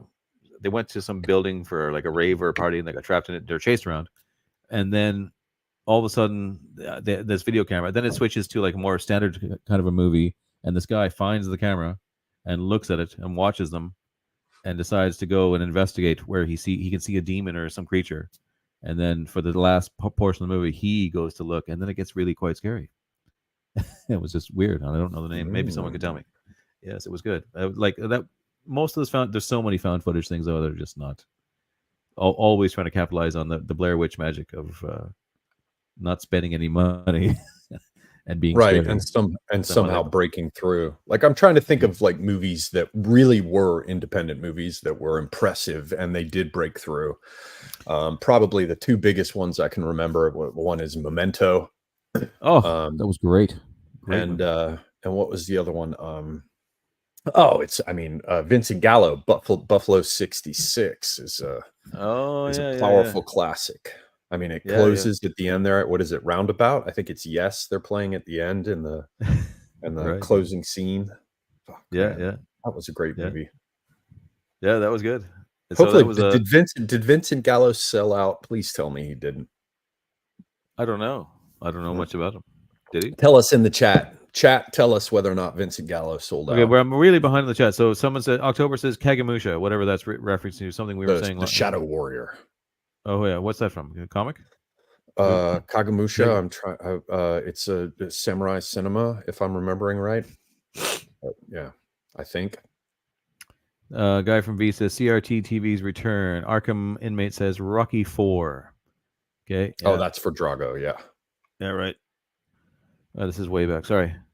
John McClure says, try being redheaded if you think you've got it bad. Right? Well, Lord of Beck says, the problem with gems is that they get buried in some streaming service and too few see theatrical release. Yeah, the gems you'll just see and have to appreciate yourself. They'll never get in the contemporary mainstream system as it is. Jesus Christ, they wouldn't get nothing of any value will be seen or recognized. First, it has to be something to be recognized by them. It has to be sort of familiar in its formula and absolutely pushing the values that we've been bitching about here. Arkham Inmate says, Bobby, white people are the devil, right? Enlightened Despot says McQueen. What, Steve McQueen? Yes. Yeah, Steve McQueen did a lot of good movies too. Oh yeah, man. Yeah, he did a few of those spy ones. You know who did a lot of those Cold War ones too? What's that British actor from Zulu? Michael Caine. Michael Caine. Yeah. My name is Michael Caine. Yes. Yeah. He did a lot of those kind of noir, Cold War spy things that were really good. Where like again, like a weird movie where it's very dark, nothing. There'd be some dramatic action through the course of it. But was brilliant. Yeah. Get Carter as well. Yeah. But there'll be no attempt at like the classic kind of formulaic Spielberg, arc that leads to an incredible climax of a battle, and then the denouement kind of thing. It's more like it just sort of peters out the way it started. There's not necessarily a feeling of climax. They don't give a shit. They're like, "Fuck you, the movie's over, leave." But you had ones that had endings that were very dark, that did have a proper climax, that were, I guess, for their time, fairly big budget films that are just glorious, like like The Long Goodbye with Bob Hoskins. Am I remembering the title of that right? It's where Hoskins plays the gangster. I've never seen that. I've not seen that. I must see it. I've heard about it a few times. It's absolutely fucking brilliant. Hoskins is just let me write that down because I've heard that a few times. There's another one. Maybe I hope it's The Long Goodbye. I hope I'm not mixing that one up. Like a British gangster show, right? Movie, yeah. I think it's called The Long Goodbye. It's in my film list that I just reposted. There's another one I'm remembering. I think Sexy Beast is just a great one. Okay, someone brings up a point here. Yeah, Sexy Beast, that is good. Yeah, with what's his name who played Gandhi, and he's like pissing on the floor and like. Oh yeah, God, what's his name? What is his name? That actor. Oh, he's like an intense little guy. He's an intense. I think he's like half Lebanese or something. Yeah, or whatever he played what's his name in the movie Amadeus. Oh my god, that reminded me of that Falco song. Was he in Amadeus? Yeah, the dude who was in Sexy Beast. No, it's not Antonio Salieri. It was the other guy. Those two Salieri. dudes both they both look exactly. Ben Kingsley looks like the guy who played Salieri. Well, the Salieri, they do look similar, but the Salieri guy's got a big old nose, like a big drinker's nose, big red fucking bulbous nose. They both there's something. There's secretly there's an occult connection between both men. They're twins separated at birth. Perhaps. Oh, the Mighty Balzac says, "I meant no harm." He's the one who said you look like twin pistols and stuff. Okay, so he was just. That's all right. It's all good. I do look William like Gibson. Pistols in the snow. No, you look lovely. You look just fine. You looked exactly the same as before, but you're. Yeah, you're right though. One of your eyebrows is whiter than the other. Is that it? Yeah, they're rather lopsided. Yeah. No, it's fine. That's the only difference I think is you're like slightly whiter in one eyebrow. F. Murray Abraham. That's right. Yes. Who's that? F. Murray Abraham and Ben Kingsley are Kingsley. They're blood brothers. F. Murray Abraham was the one who played Salieri. Yeah. Right. He was also in The Last Action Hero. Talk about like the last flopping attempts of Arnie's career there. Although that was kind of not a bad movie compared to some of the others. I don't know what you think. Yeah, about he had some pretty bad. I rewatched them again recently, like that one set in Mars. Which one? Oh, Total Recall. At the end where he's like outside and he's supposed to be suffering under the pressure, but like for 20 minutes his eyes are popping out of his head and he's going, and it's like, I mean, how long is this going to go on? Three tits. Like that one? Three tits. You don't like? Yeah. I mean, I watched it again just for the hell of it. It was all right. That was better than most of them. Screw you. True Lies was pretty bad. I didn't. Yeah. That's after that. It's over. After no, I don't. Anything after that is shit with him. Terrible. Actually, before that, when he started doing his little, he thought he was Mr. Comedy with his fucking pregnant man and his like gay. Oh god, yeah. Oh god, yeah. That was the same period where you had that like shit like Mrs. Doubtfire and like all those horrible Robin Williams movies, like one horrible Robin Williams movie after another.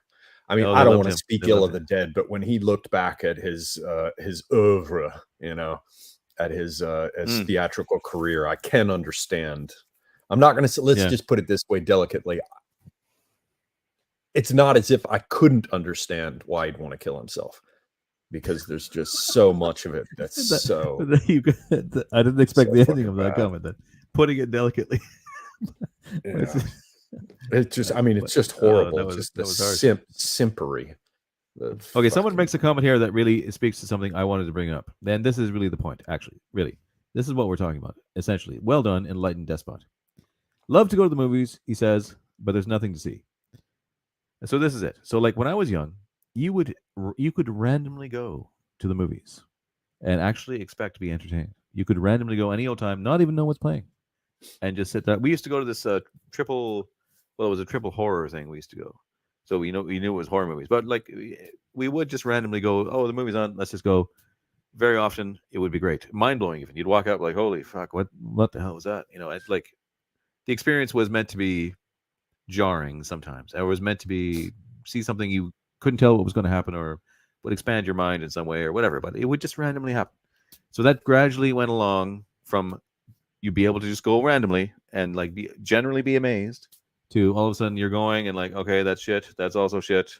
Gradually it just gets worse. Then it's like beyond just being sort of disappointing, where you're feeling like you're being attacked culturally and, pissed on.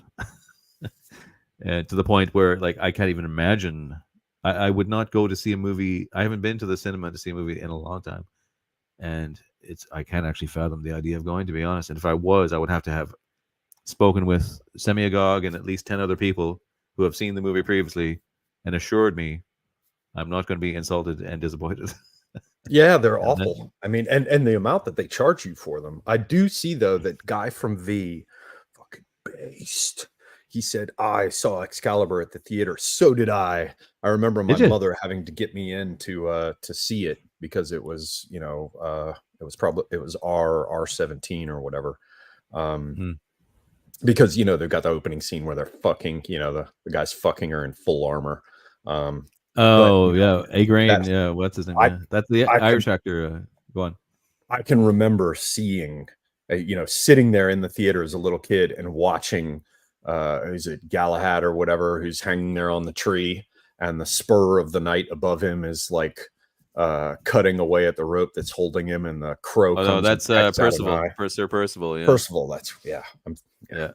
It was just it was badass, that movie, man, and the soundtrack being pulled Yeah. from like the Wagner and Carmina Burana. Yeah.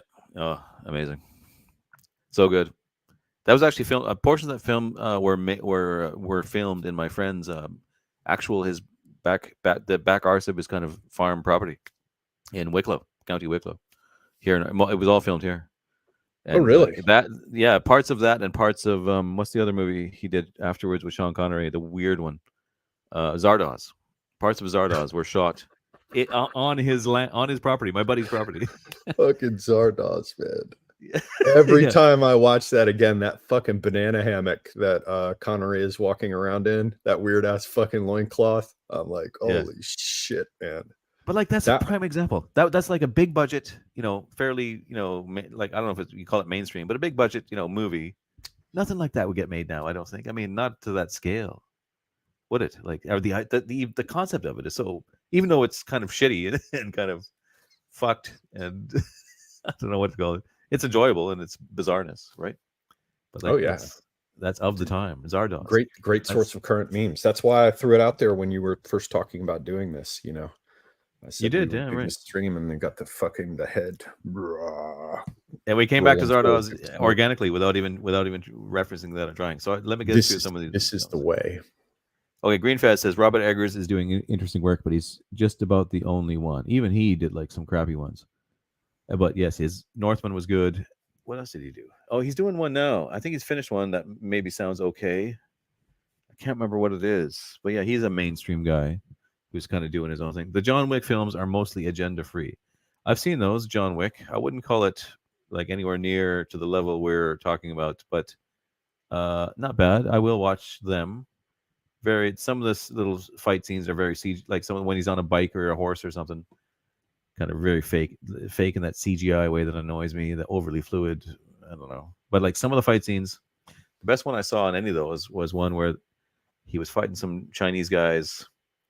I don't know have you seen these movies, John Wick? Yeah. What do you think?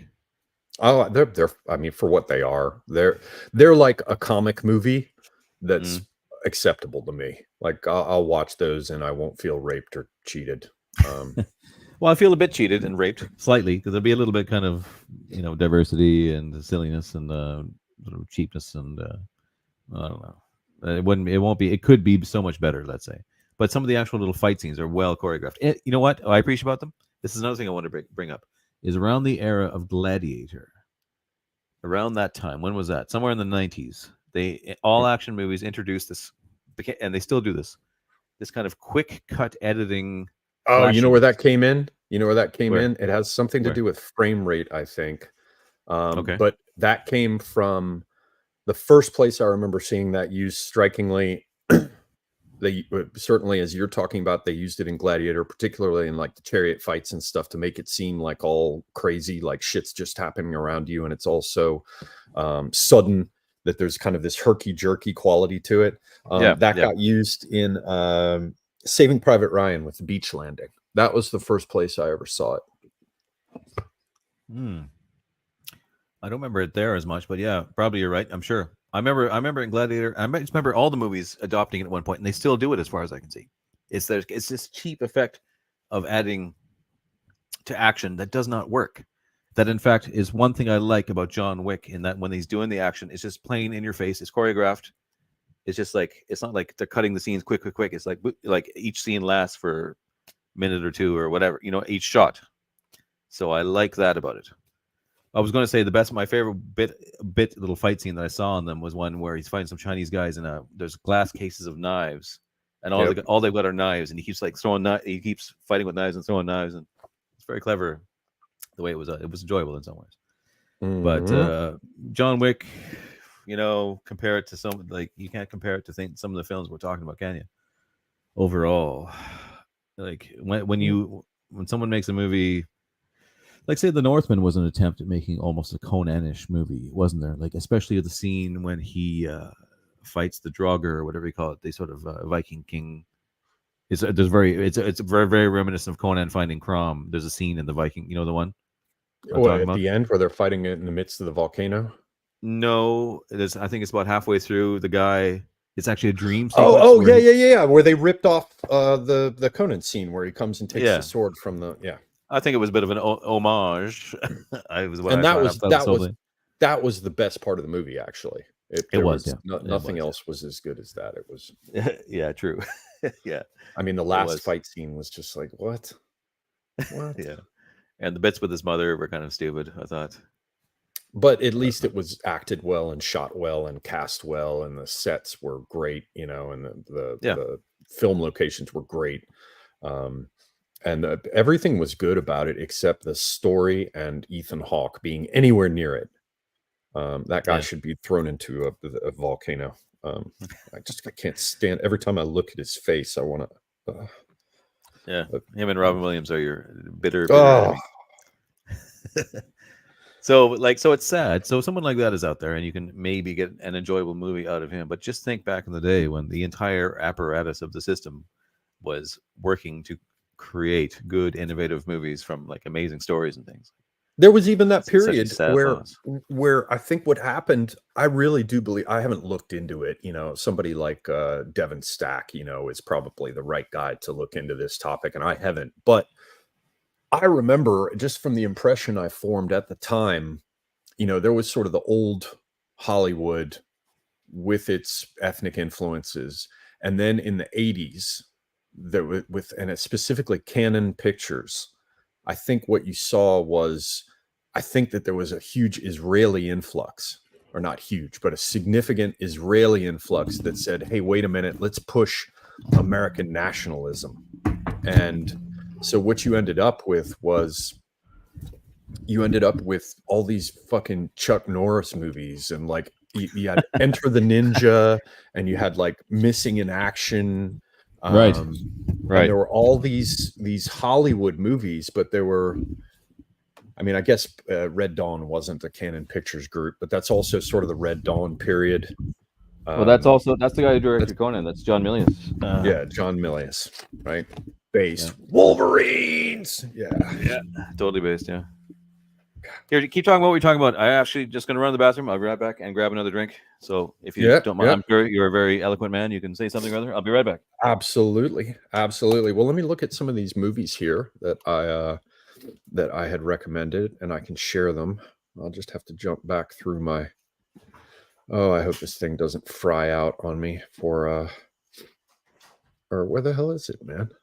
Did I open I opened a second tab. Sorry. So the first one is Outland. Another one is Waterloo. There's the old film noir, Rita Hayworth in Gilda, which is excellent. There's Terry Gilliam's Brazil, The Duelists, with Keith Carradine and Harvey Keitel, of course.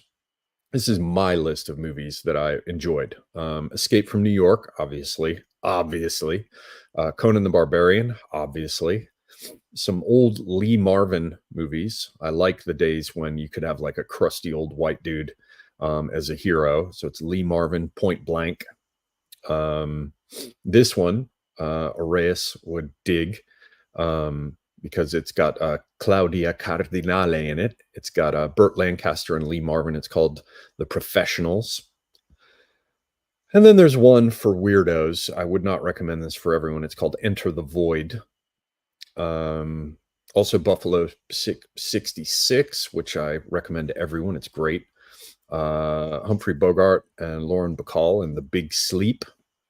There's an old one from the 1940s, The Life and Death of Colonel Blimp, that Mutual turned me on to. That's great.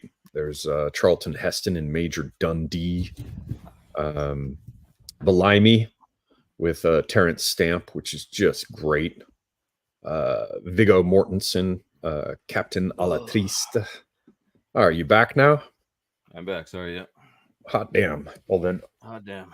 So I need to just read through my movie. I was just reading some of the movies for people as I went. What was the Viggo Mortensen one? A la Triste. What's that? Oh, you haven't seen that? No. Oh Is it new? shit, What? man! You are so lucky. You're gonna enjoy it. Alatrice. Okay. Yeah, it's Viggo Mortensen playing a Spanish soldier in 17th century Spain. Oh, geez, it sounds fantastic. Yeah, I mean, if you haven't seen, yeah, you're lucky if you haven't seen that. Yeah, When there are a was lot that of made? them. Oh, I don't think I'll be able to see it on the poster. Yeah, It doesn't it's matter. too Don't worry. I'll look small. it up. Yeah, don't worry if you don't know. Yeah. It's okay. A la Triste. Alatrice. Okay, hold on. I gotta write that down along with the Bob Hoskins. Alatrice. Yeah, and don't forget Old Henry. Yep.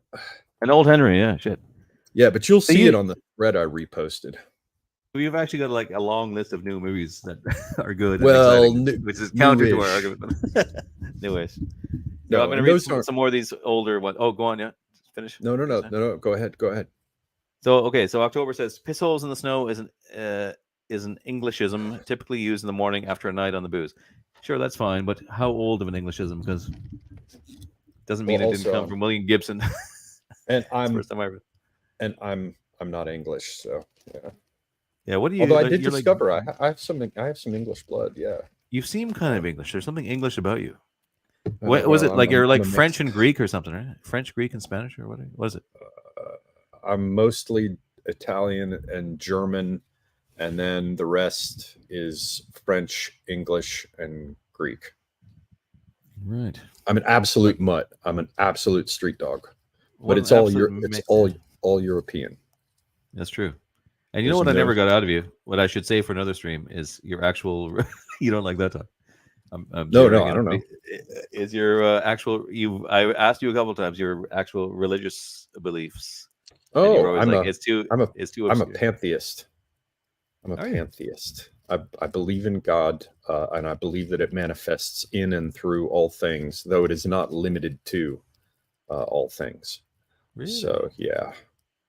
I actually Yeah. suspected for a while you were a Muslim or something secretly. No, sweet God in heaven. No, I did Well, get you into. had a lot of in your science fiction book. You had all this, all the Turkish Muslim stuff and all that. Yeah, I was And living. mysticism, Mysticism is very much a part of my world, and I was into the occult as a lad, very much. But I wrote that book.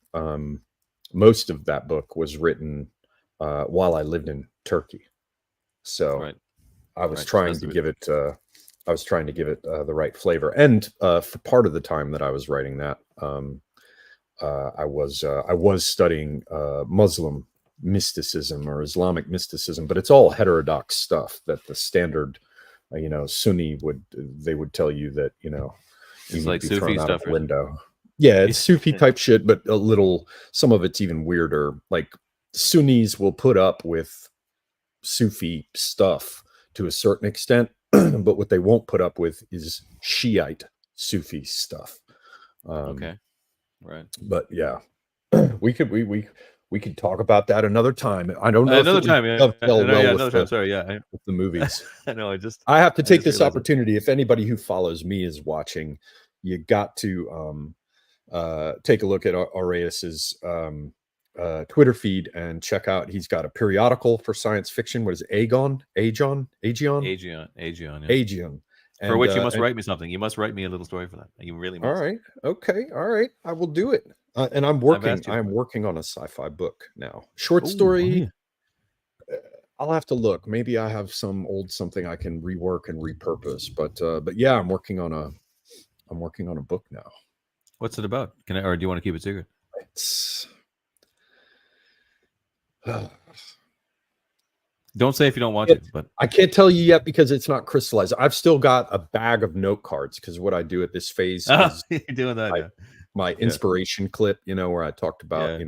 you Yeah. write it on the card, stick it in the envelope, leave it, Yeah. and then later come out and sort them. Did you just move from wine to whiskey? Even worse. I couldn't even. There's an assortment of bottles of liqueur on the shelf, and I was like, I'm in a rush. I don't want to leave you hanging, so I ran outside and had a piss and grabbed it. First bottle I could see that might be worth drinking, and it's some leftover Christmas Di Serono. Actually, So it's like if it's sickly sweet, Di sickly Serono, sweet. If it's true Di Serono, yes, it's sickly sweet, but it's fucking good, man. It is good. It's wonderful. I love it. And amaretto sour, man. I am so black. I am a black woman, but man, Di Serono is delicious.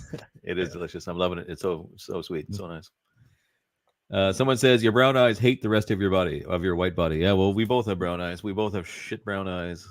What nope, mine are going green, man. Oh, he's going green. He's whiter than me now. They're definitely hazel now at this point, fully hazel.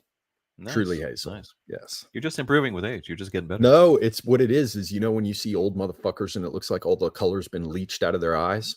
All that's happened is that I'm halfway through that process now. So like the vibrancy and life has faded. Your eyes lighten as you get older. Well, mine don't. Mine have just gotten darker. Well, you're just furious, and you're just still fucking. You're a cockmaster still. Your power has not waned. You have the studded bracers, and you're fucking rocking. Oh shit! Well, you're rocking too. You could be wearing the bracers. You got the. You could do that anytime. I don't know. Let's see. Here's another one. Are you? Oh, nice. See that power? Good. You see that power? I'm up to 175. On what? Bench? No, that's my weight. No, I think I could probably bench 200 pounds or something like that. I'm sure you could. I'm sure you could. Yeah, I'm sure you could. Yeah, I've actually just been going back to the gym for the first time in a long time. I have mine here. You see that? That's not a Bangkok fuck sling. That's for pull-ups and inversions. Oh, amazing. Inversions. Is that the one where you go like totally down? Yeah. Oh shit. I'm convinced that I can prevent or I can reduce. If I don't simply have a stroke from being upside down, I'm convinced that by hanging upside down, I'll make a stroke less likely. Stroke? You're worried about stroke, are you? No, not particularly. I mean, I'm hanging upside down, but it keeps the blood going to your brain and your head. And if I can come up with a way, I'm going to elevate the foot of my bed slightly. So that as I sleep, I'm at an angle with my head lowest and all the blood will go to my head. And what's your woman going to think of that? You're going to elevate the bed and she's going to have to sleep? I'll get a Craftmatic kind of bed that one side goes up and the other side goes down. You'll be like those beds in the hospital that just rotate and you'll just go directly upwards and all the sort of angles when you're sleeping. Well, actually, that's what I need to do. I just need to buy a fucking fancy hospital bed. Yeah. Like in Buckaroo Banzai. There's a classic movie. You ever see that? No matter where you go, there you are.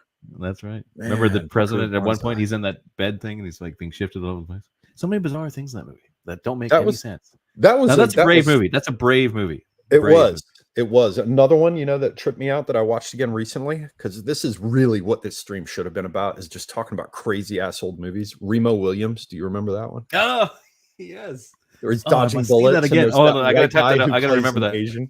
I gotta remember that. Oh, and the white guy, pretending to be Korean. Back in the that's so funny. That's probably why it's hard to find. Dodging bullets. It's because of that. It's because of that. That's hard to find. Right. Wong Ching Chao-chun. And that was like an attempt. That was like an attempt at a not a James Bond, but as a sort of a new like a Raiders of the Lost Ark kind of, or something like an Indiana Jones type of pulpish hero. I'm sure they wanted to make a series out of it, but it sort of didn't go beyond the first movie. Yeah, it did. It was good. It was good. Somehow didn't take off. Well, one, it was Dreamscape? good. It was great. Did you see Dreamscape? Yeah, was that the one where the guy dies with the headset on or whatever? Is that Mindscape or something? No, there's one. Is it Dreamscape or Dream? Oh fuck! It had this guy who looks a little bit like Sean Penn, who played the villain, and Max von Sydow's in it. It's what's his name? And what happens? That guy's name. They have a brain connection rig that allows you to enter someone else's dreams. And right, yeah, no, this is the same movie. We're talking about the same movie, and one of them dies and there's a recording of what it's like to die, and it shows them that you can put on the headset and you go into go through heaven and hell and all this. I don't know if there's heaven and hell. Okay. There is a the only one that sounds vaguely like that is the one where I thought Robin Williams is a psychiatrist who goes into the afterlife to save his wife or something. Another movie that made me hate fucking Robin There's no way Williams. we're talking. No, this is a cool movie I'm talking about. If it's not the same one, because it's something very similar. Dennis Quaid. See, Guy from V knows everything, man. Guy from V, yeah. No, there's one like that, anyways, where they put on a thing and you can live in someone's dream, and whatever. If it's not the same movie, a different one, I guess. But it's good. What some guy dies while he's wearing this headset thing, and then they're like, "What's on it? What happens?" And then it's like the whole revelation of the movie is that you put it on and you can see his journey through death or something. It's a pretty cool idea. Whatever the fucking movie is I'm talking about, I don't know. I thought it was Dreamscape. Somebody mentioned another one that's a great fucking classic. One of the most, as a little kid, I loved this movie almost as much as Conan. Time Bandits was just the best. Yeah, I watched that again. I watched that again recently. The Adventures of Baron Munchausen. Yeah, pretty great good. Yeah. fucking movie. Yeah, he did some good ones. Those were his classic days. Right. His version of the Hunter Thompson movie was pretty good too. Yeah, Fear and Loathing. That was funny. He did a good job. Like that was him still in his heyday. That was probably the last one he did that was like, really one of the last ones that Johnny Depp did that I still where I still liked him. Yeah, that was good. Here, let's read a couple more of these. The only auteur type of director today whose movies I look forward to is Robert Eggers' The Witch, The Lighthouse, The Northman. Yeah, an upcoming version of Nosferatu. That's the one he's making, Nosferatu. So I wish he wouldn't do a remake. I don't like them always doing fucking remakes, but maybe he'll do it. Yeah, The Witch was good too, though. I have to admit, The Witch was very good. I didn't see that one. It's good. It's dark. The Lighthouse. What did you think of The Lighthouse? I did not like. That's the one with William Dafoe and it was a good movie. I did not find it particularly enjoyable just because that's not my vibe, but it was a good movie. I just thought no sword fights. Yeah, no sword fights, and there was a little bit of. I felt there was a bit of a modern-y worldview at play. They weren't authentically like men of that time would have been, with the sense of duty and everything. There was a lot of like crazy behavior and jerking off and like. I don't know. It was a bit. It'd be a bit degenerate and kind of. Speaking of degeneracy, I'm going to go for a slash here for a moment. I'll be right back. No problem. I'll get through a few more of these. John McClure says Bill Paxton was cool. R.I.P. Yeah, Bill Paxton's gone. You ever see the movie Bill Paxton made? It was an interesting film. He actually did quite a brave and a bizarre film, and I remember seeing it in the theater. About a guy. I must bring this up at Semiogogue actually too. I don't remember what it's called. And he directed, I think he even wrote it, maybe too, but he certainly directed it, about a guy who and his son, a father and son, and that they spent the first half of the movie making the father seem like he's insane because he's saying that certain people are demons and you have to kill them. He's going to have to kill them. And it's just crazy. And then towards the second half, it's revealed that actually the father was right. There's actually demons and the kid has to kill them or something like that. It was just a bizarre premise and a bizarre movie. Someone else says Bill was a national treasure even before he made it big with Apollo 13. Bill Paxton, we're talking about still, I'm sure, yeah. He's the only actor to be killed by the Aliens, Predator, and Terminator. That's true, yeah.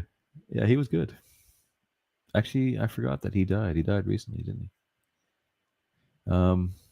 Arkham Inmate 47 says Avatar. He went off the rails with Titanic. Love story about a rich woman who brings a homeless dude on a boat and never forget. Yeah, he went off the rails with Terminator 2.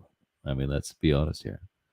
I know a lot of you love that movie, but fuck, I don't know. That's the first one where I was like, things are going bad. Hey, did you ever see a movie that Bill Paxton made? I think the only movie he directed. You know Bill Paxton?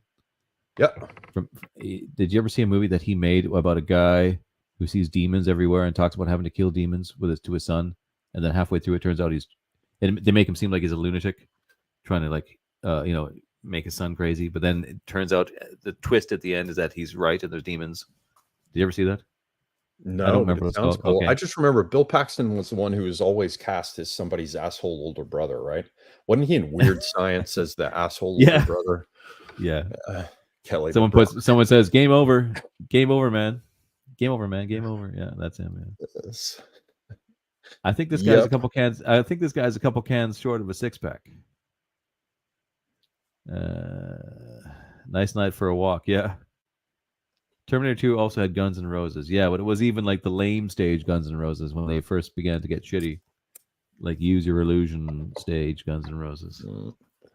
That first album was good, man. I mean, Guns N' Roses was a great band when they first, Their first two were good. The acoustic one was good too. The what's it called? Right. One with like 1 in a Million. That's a pretty scandalous song. What's the one that has that damn cold November rain on it though? At that point, I was kind of like, no, that's after that. That's that. Yeah, that's when they got shitty.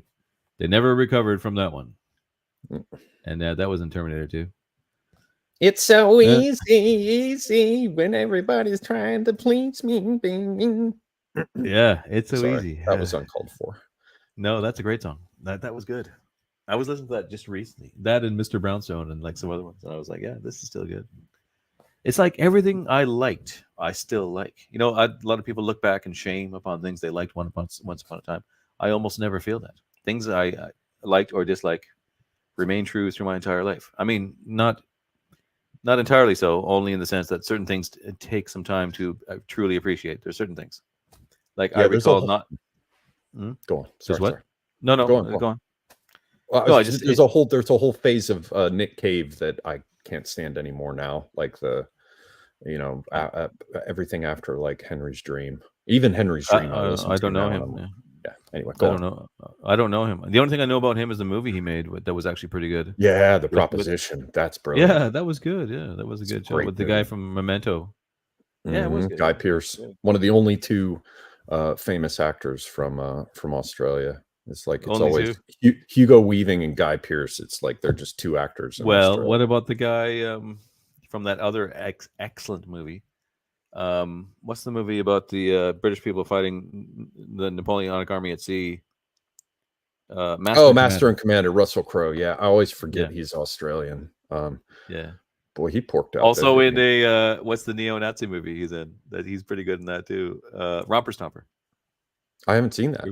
Oh, Romper Stomper, is it good? It's very good. Yeah, no, just as a movie, it's good. Not for any political reason. Romper Stomper, yeah, it's good. I'm sorry, it's about Australian skinheads. Yeah, no, it is good. But Master and Commander is a great movie. Yeah, I liked it. I really anything that's like a seafaring, war at sea movie from the classic days. Yeah, that's what's not to like, But see, if they made that now, even then, so what was that? What year was that? Probably 2000 and what? Was that even 2010 or was it earlier? It might have been 90s. It might like late 90s, early 2000s. It couldn't have been 2010. Here, I'll look. Maybe 2005. But I mean, it's like if they did that now, it would be so ludicrous. There'd be like some random, other races. Maybe I don't know if they go so far as to put women on the ship because they really had a thing about women. It's so hilarious when you read about the old naval days that they would be so superstitious about having women on a ship that they take it to the point of having like a young boy that they would sodomize. The what do they call him? The peg boy or what? No, what was it called? There was a term for it. The cabin boy. There was a young gentleman kept on the ship for sex, supposedly. A little because women were bad luck. Yeah, well, I mean, the little catamite. Oh, I don't know. I don't know. Once I get married, I'm going to be contacting you for advice. You're going to have to guide me through the process, man. Of which? Of making love to your wife? No, of being a patriarch. Of being the patriarch of a household. Well, surely you do it now, no? Are you not living together? You are, yeah? No. Oh, you're not? She lives abroad. She's abroad, the broad living abroad. She's abroad. Wow. Congratulations. We shall see. But once I get all that worked out, I'm putting together a careful list of my right-wing friends that I will ask for patriarch advice. And I mean, the simple fact that you built your house, or at least your shop building. You built your shop building out of stone, right? Yourself. I did, yeah. I did. Yeah. And even actually, we did also build the house, but I didn't build that. I just sort of gave my advice on it or whatever. It was built. Right. Yeah, so.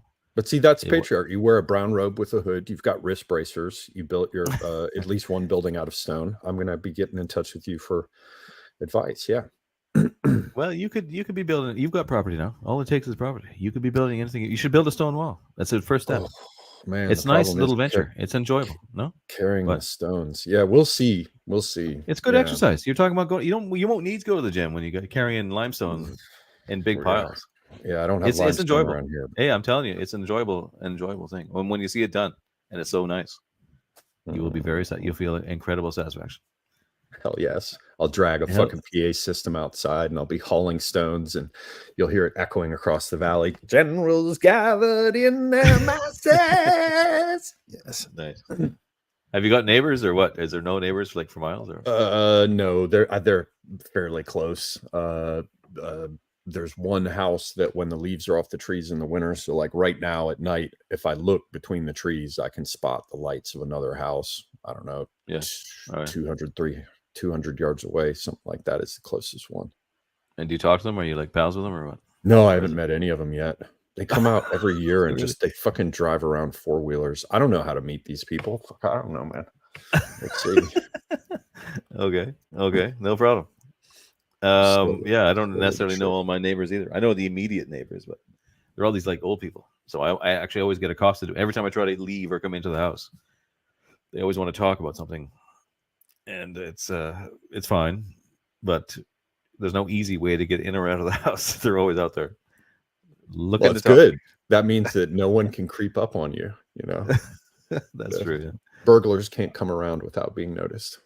A guy from V says I'm partial to 80s Carpenter soundtracks. John Carpenter. Yes, we shouldn't leave him out of mention here of like absolute classic. Yeah. Directors. I'm one of those guys who hates his music. I like his movies, but he's the one who did his own soundtracks, right? Where he always has the cheesy fucking little guitar solos and Well, mostly synth. He's mostly synth. Yeah, like you don't like the soundtrack to Escape from New York? York's all right. It's all right. Okay. Yeah. But some of it, a lot of people are like, "Oh my god, his music's awesome," and I'm like, "No, I like it. Yeah, I do like it. No, you don't like it. But the movies are great. Yeah, I mean the movies are what he's known for. Do you ever see his first one, Dark Star?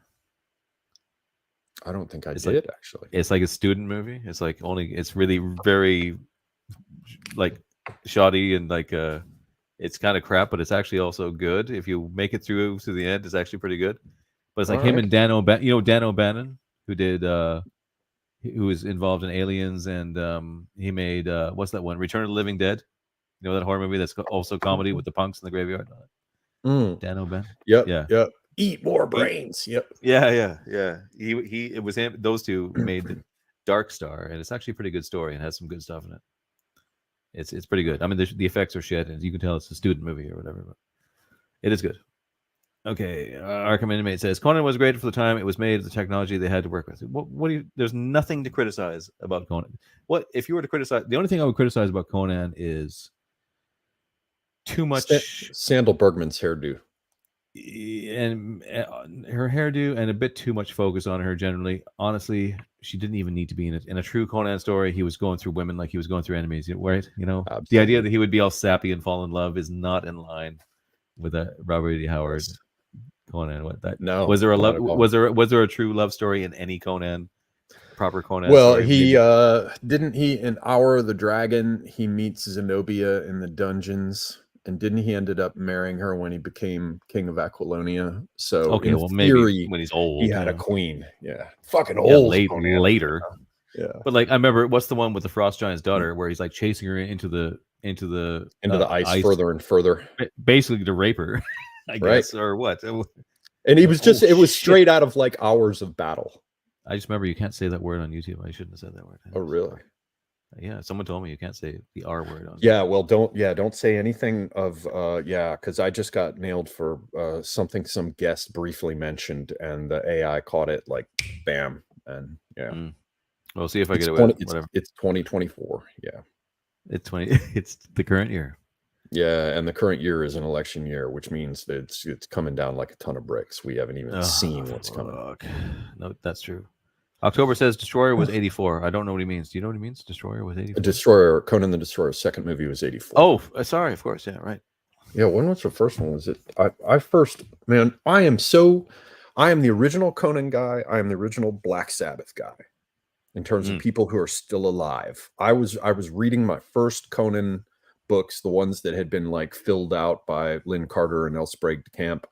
Yep. And some of them were pure. They were the Ace paperbacks. You know, I was reading those in fourth grade. I can distinctly remember being in school in fourth grade and reading Conan and my teachers being pissed off. And so I remember I saw in the back of a Conan comic.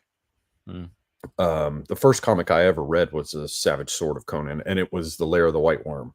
But at the back of this Conan comic, I remember I was reading this saying that there's going to be a Conan movie, and I'm looking at it trying to figure out how to say this name. I'm like Schwarzenegger, like I couldn't fucking figure out the dude's name. Yeah. So yeah, right. when was that? When was that? 81? I gotta look. I remember seeing 82. 82. I remember seeing the Siskel and Ebert review of Conan before I'd seen it, and they fucking trashed it. They made it sound. They was like, "This is terrible." I don't know why they hated it. I guess just because it was very patriarchal, even in there. A couple of they got the scene where the guy holds out the fucking. He's like, Black Lotus, the best, and they're like, it better not be haggis. And he's like, would I sell haggis to a slayer such as you? I mean, how can you not love that fucking movie? Did I tell you I talked to Cassandra Gava one time? She worked, the woman who played the witch that he throws in the fire, Did you? Where? Like, in Zamora. You had her on a stream? No. Once when I was into all the film stuff, somebody hooked me up with her to talk about distribution. For Was she still hot or what? I don't know. I just talked to her on the phone, but I did say, and she did not like it. I did say to her in the course of the call, I said, there is a price, barbarian. And why didn't you like it? She feels typecast. Well, yeah, I guess it's probably followed her across her entire life, and here you are throwing it in her face. Yeah, but that was like 2005 or something. Yeah. But I mean, she was one of the better parts of that movie. Her little bit in that movie is so nice. Like, she had better than Sandal Bergman. Like, yeah, very much. Although Sandal Bergman, I looked into her later. She was a dancer. If they had just given her different hair, she would have held up a lot better. Nice body. But yeah, Cassandra Gava had that Barbara. Good, speaking of the kind of women that you would post pictures of, she had that kind of Barbara Carrera look. Yeah, for sure. Remember Barbara Carrera, Bond girl, Latina. Yeah. Mm-hmm. Cassandra Gava, Barbara Carrera. Yeah. Oh yeah. They're nice. It was a nice time for the ladies. Mm-hmm. Someone says Arkham Inmate 8047 says Carl Urban nailed Judge Dredd. Well, that was not a bad movie, the Judge Dredd movie, but I had some complaints with that, being a massive Judge Dredd fan that I am. First of all, Carl that was Urban, the one. That was the one that wasn't Stallone. It was the other one. Yeah, came out. Yeah, that was pretty good. I mean, I liked it, but I was not a big Judge Dredd fan, so I didn't know what to compare it to. Well, I was. So it's about the famous comics about the Peach Trees incident, where there's like a gang war in these tower blocks in Mega City 1 or whatever. But Carl Urban did a good job, but he just does not have the face structure. He doesn't have the scout, like at least even Stallone, when he had the helmet on, and it's like he could do the lower mouth frown thing that really looks like Dredd. Like Carl Urban really couldn't do it. He had a bit of a weak chin in that regard, so he didn't look the part. And also they changed the look of the bikes, and they made the near future look a little bit more like our present for some reason, which I didn't like. I liked the authentic Mega City 1 look of 2000 AD. So apart from that, though, it was not a bad movie. It was quite watchable, and it was not. They didn't fuck around with too much political correctness or avoiding violence or anything. So I can't complain. But Carl Urban, he was good. His acting was good, but just he didn't have the look in his chin and his mouth that bothered me. You got to have the right chin. Well, Judge Dredd is famous. He's continually scowling, like downturned mouth, like like all you see is like below here, and he's just like never changes. The frown of the judge. Like Stallone could do it pretty good, but then Stallone, of course, being the little, he had to take off the helmet and show his whole face, as though just to be Mr. Stallone had to show his face in the movie. That one had not bad parts. That was a pre-CGI movie as well. That was a classical effects movie, but there was some flaws in that one. Wow, somebody just mentioned Kim Basinger, and I'm like, wow, she went south fast, didn't she? Oof. Did she? Why? I haven't seen anything from her in a long time. Just look at a photograph of Kim Basinger today. It's pretty grim. Yeah. Well, how old is she? She must be 70 something. I don't know, but still, I never begrudge these famous, Bridget Bardot or anybody else for when they get old. I mean, for God's sake, you have to give them some allowances, right? They're not going to. No, I'm a Bridget Bardot fan, man. I listen to Bonnie and Clyde at least once a week. Yeah. Dude. Bonnie and Clyde. Bonnie and Clyde. Yeah, her terrible singing. Yeah.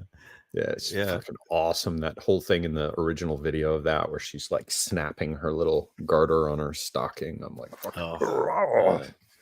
yeah, she was so nice. I wish she would follow me on Twitter. Actually, I wish there was some way to make her do it. that would be a real achievement. Is she on Twitter? You know what? Yeah, I follow her. Oh my God, I have to get her. She makes the odd anti-Semitic rant or something like, or anti-Islam. Whatever. I have to. Or she's alive. She's on there. She's looking at it all. Yeah, she's still going. It's amazing because you think she'd be long gone, but she's there. You know what my wife's claim to fame is, and I'm still very jealous of this. Is that Geezer Butler, at least for a time, I'm not sure if he still does, followed her on fucking Instagram, and I don't know why. Oh, I was so jealous. No shit. Like, wouldn't you be like so proud of that? Hell yes, man. No. Yeah, oh, yes. My wife followed my wife for what reason? I don't know. Like, she wouldn't even Geezer, really know about Geezer Butler's like Bill Ward is also badass. Like, everybody talks about Iommi and Ozzy, but like Geezer Butler, all those bass lines, they make that music. And Bill Ward's he was a pretty badass drummer. I mean, I'm not going to get into the whole like he was growing up in the 80s, like arguing over the best drummer, and everyone's like Neil Peart, but yeah, Bill Ward was pretty badass too.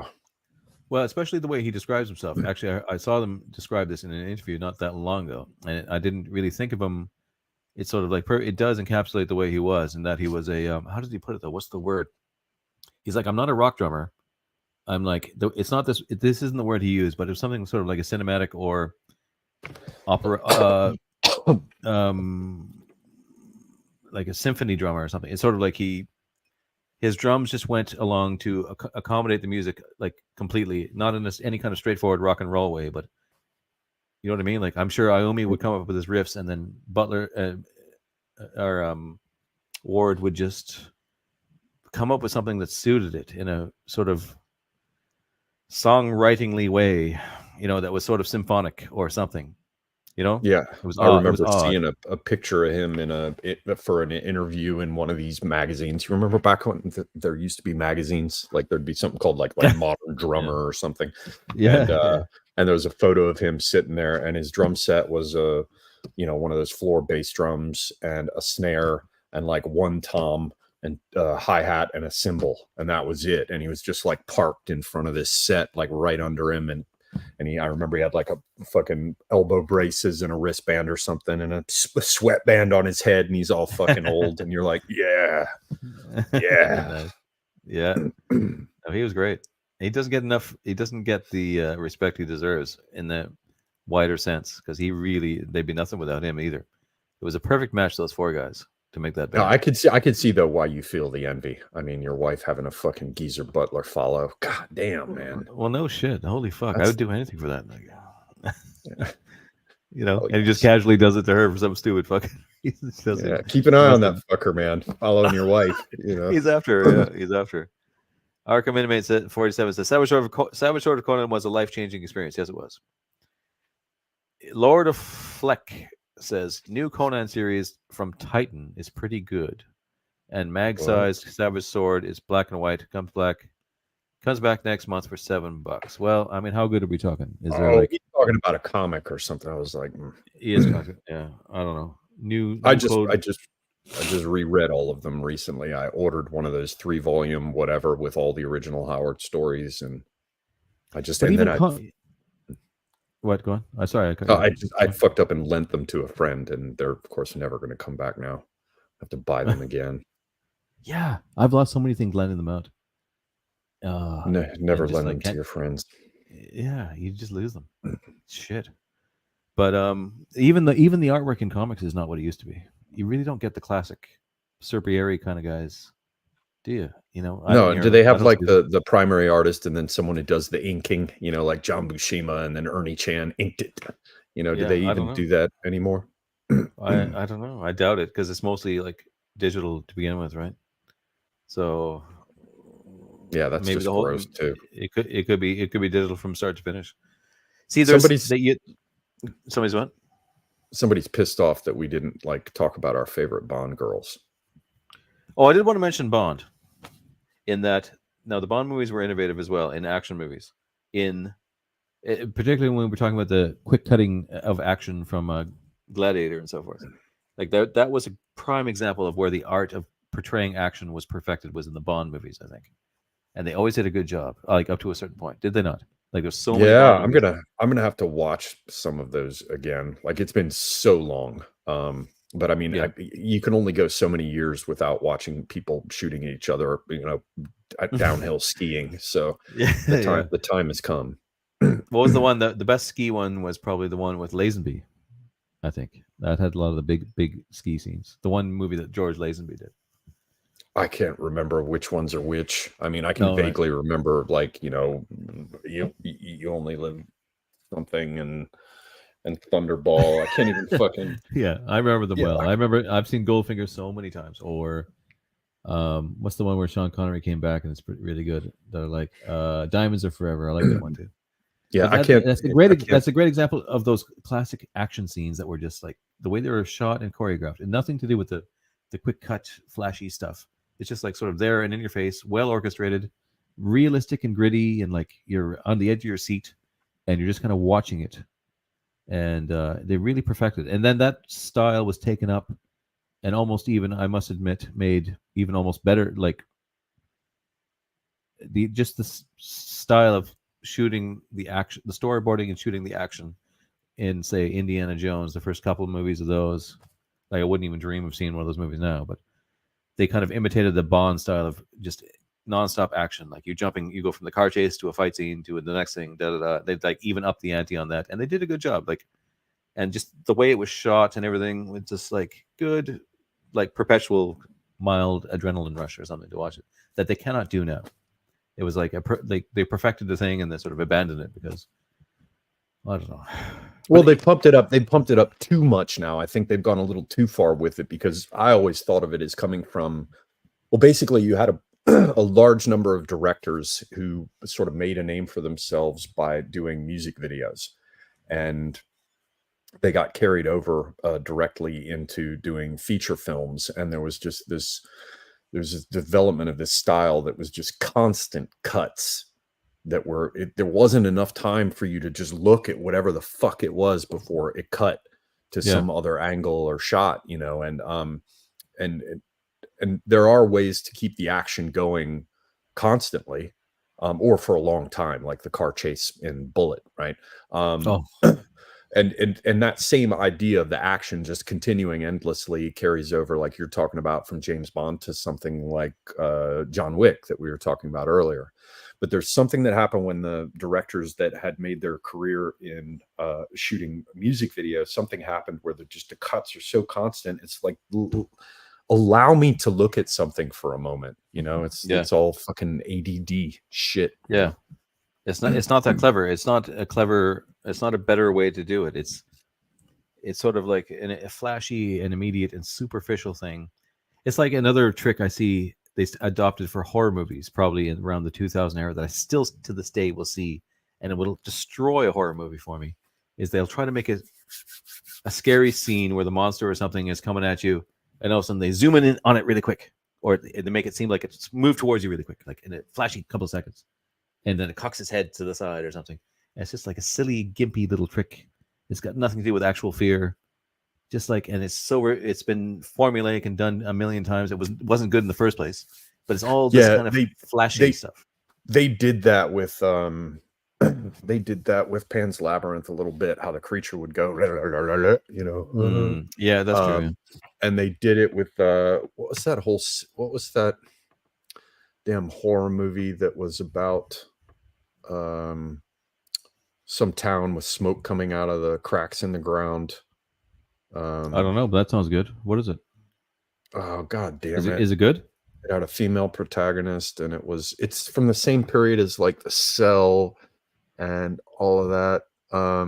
there's like a mining town, and they have to go deep down into the earth, and there's like all kinds of subterranean life that's demonic. I can't remember what it's called, but that whole thing that you're talking about, I know exactly what it is, where you're like the monster just kind of gets, they speed it up almost. It'll be crawling forward, but they'll speed up the footage so it goes and then it'll be like, you know. Yeah. It's been done so many times and it was never that amazing.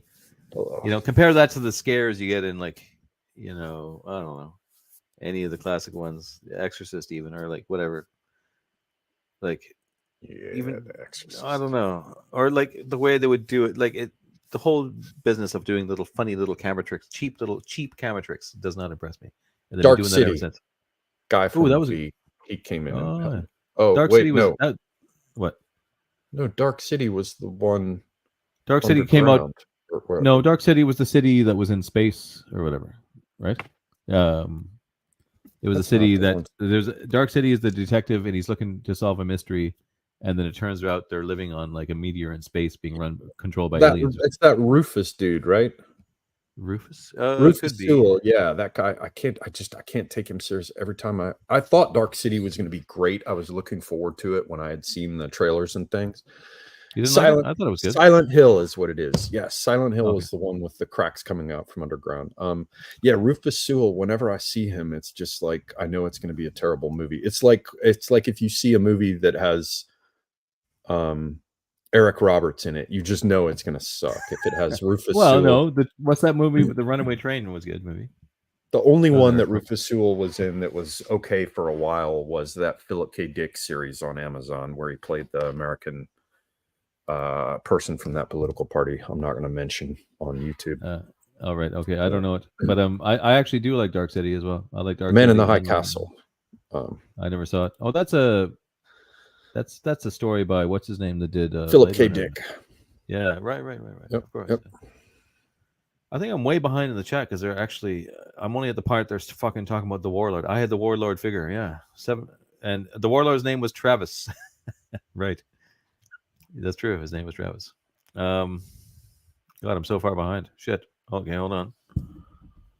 The degeneration of movie posters is a sad state of affairs. Yeah, movie posters. Everything's fucking degenerated. It's all sad. Everything sucks.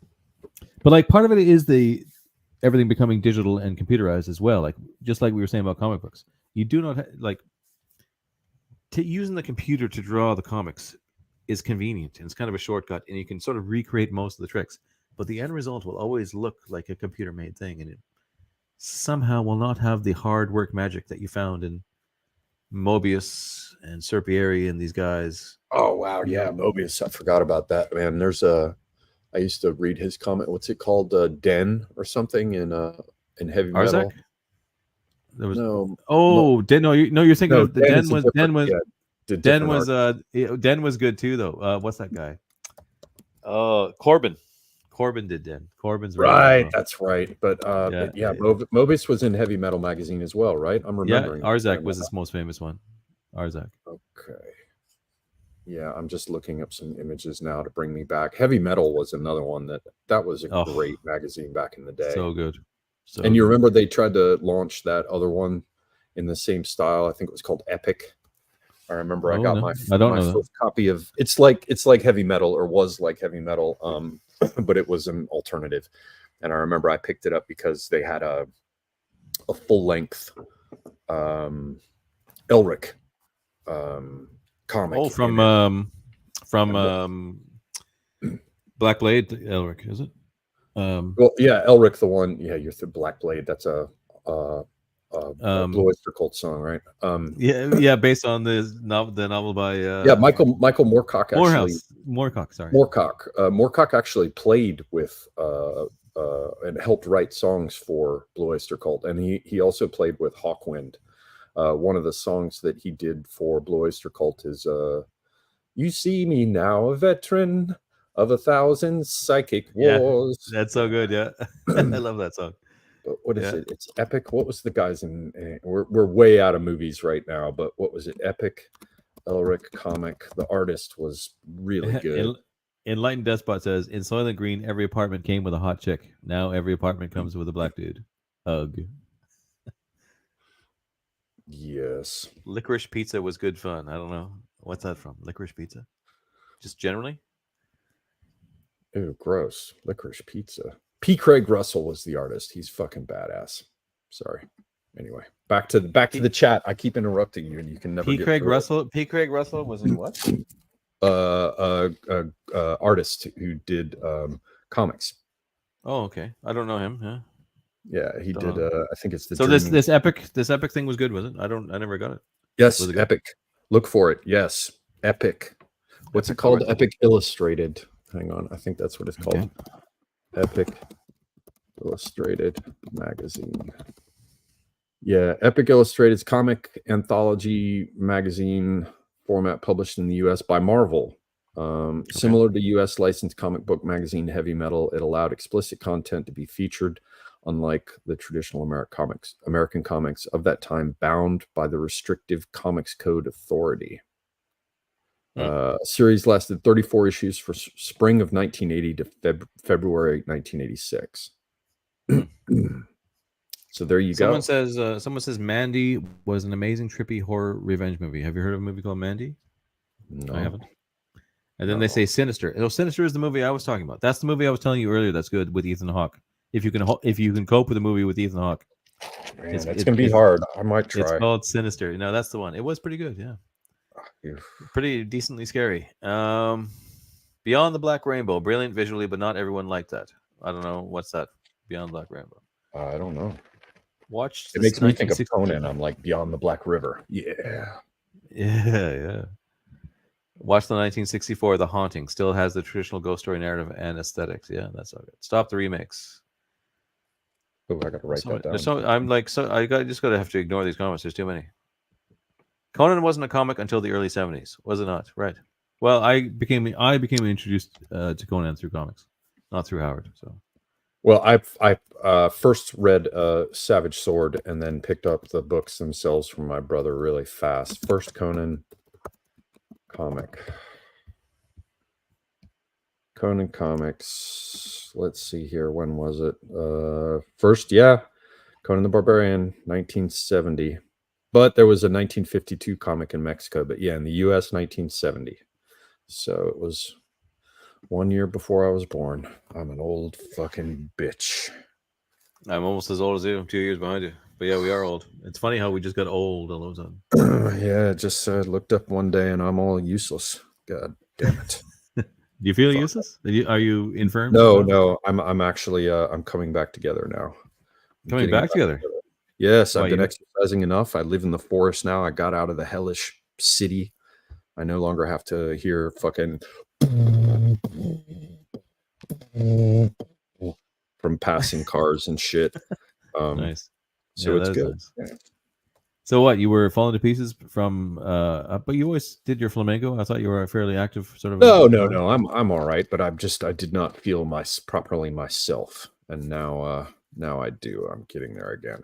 The main problem is you get fucking old and you're like, oh my God, something's fucked up. And when you're young and you're fucked up, you get up in the morning and you're like, something's fucked up. And you're like, oh, that's because, I got drunk and got in a fight last night and forgot. Right. Yeah. Now I get old, I'm fucked up and I'm like, oh, I just got out of bed wrong, like, and I saw that a week for it to heal, Yeah. I actually could relate to this. I saw Hulk Hogan give an interview. He's like, yeah, I'd fight you right now, and I'd do this. You could punch me in the face, whatever.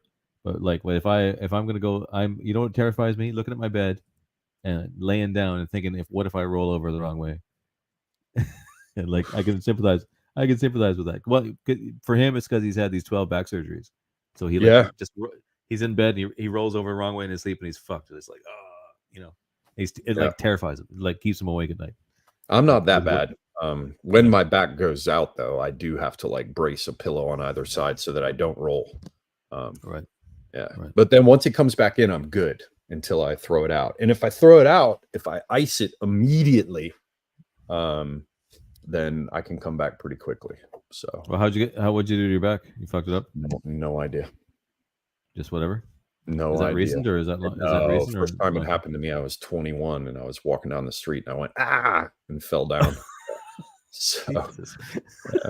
Jesus. Just an attack. Your back attacked you. Just or I don't I've know. had enough of this guy. I don't know. I mean, you know, when you're young and you're like drunk and playing around or wrestling or fucking, you know, who knows, man? Who knows? Oh yeah. Yeah, I know. Could have been getting, you know, I did get hit on a motorcycle once.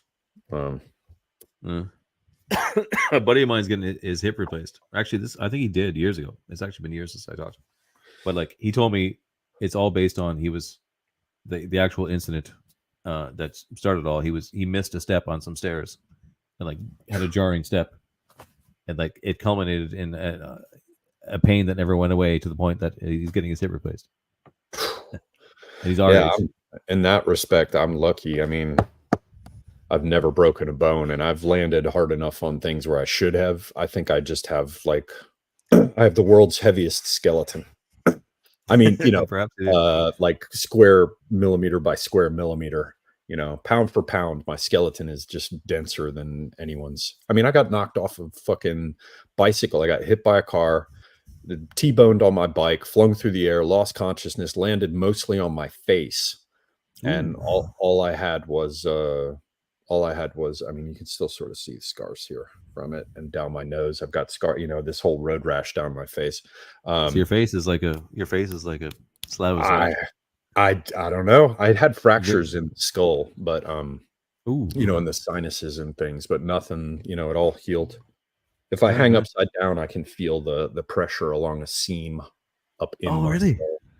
Really? Yeah. But I have the bones, man. They do not break. Do not break. Nice.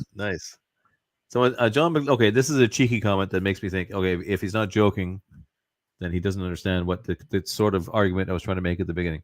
He says, art in movies died with the passing of silent films. So maybe he's joking, or maybe he's making a sarcastic comment that we're old fogies and we're just sticking, you know, we don't know what we're talking about. We're just stuck in the past.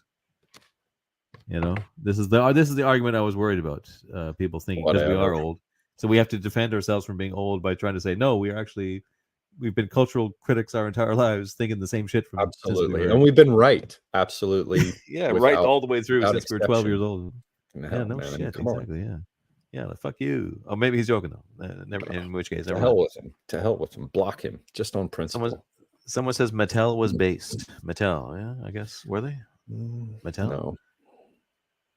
Okay, movies got better with each technological advancement up until CGI. That's true. And even CGI was arguably an advancement in certain ways. But for those reasons we've discussed, it just kills the life out of it.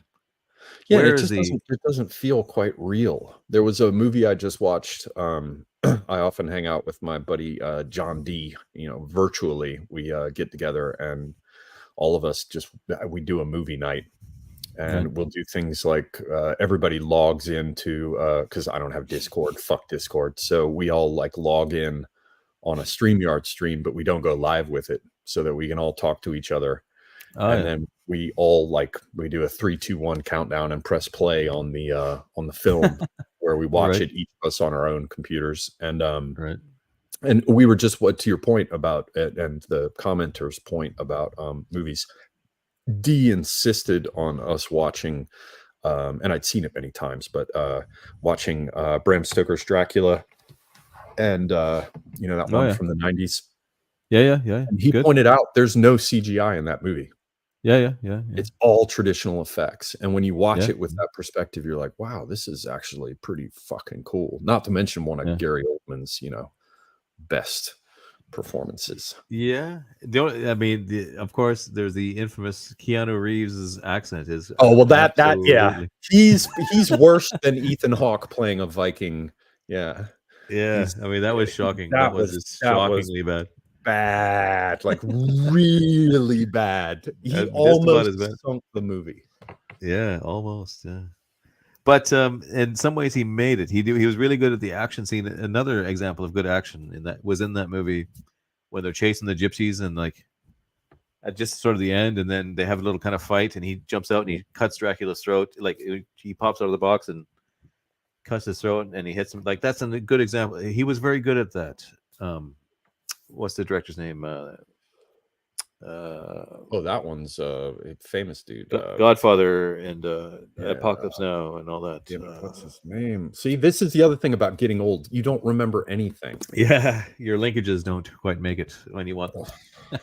But obviously, what the fuck's his name? Everybody knows who I'm talking about.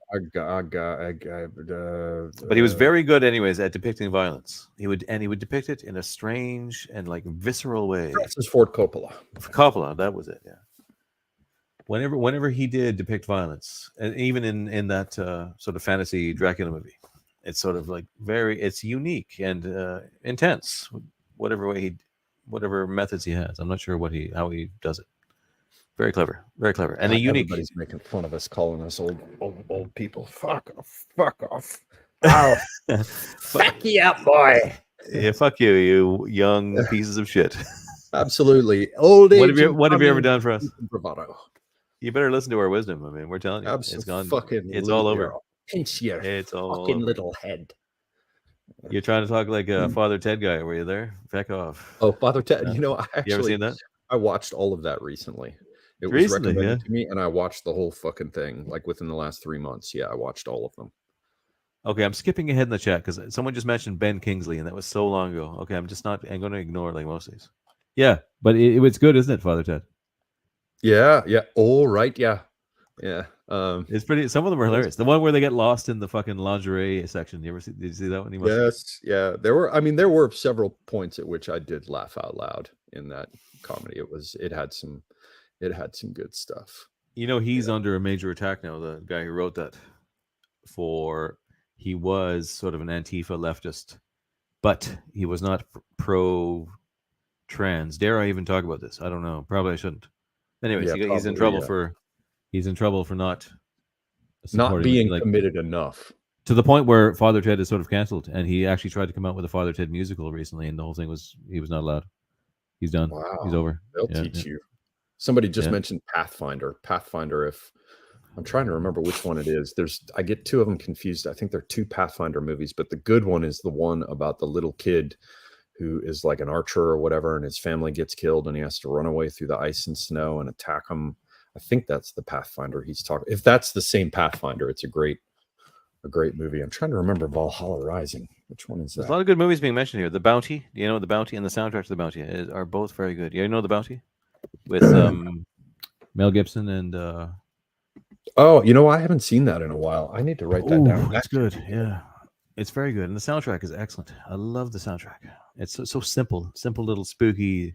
It doesn't seem like it should fit in this kind of Enlightenment age story of sailors and things, but it's just like this 80s spooky synth soundtrack that works somehow in the way that things used to work back then, when you would randomly do some random thing, and some various artists would get together and do some courageous, crazy shit.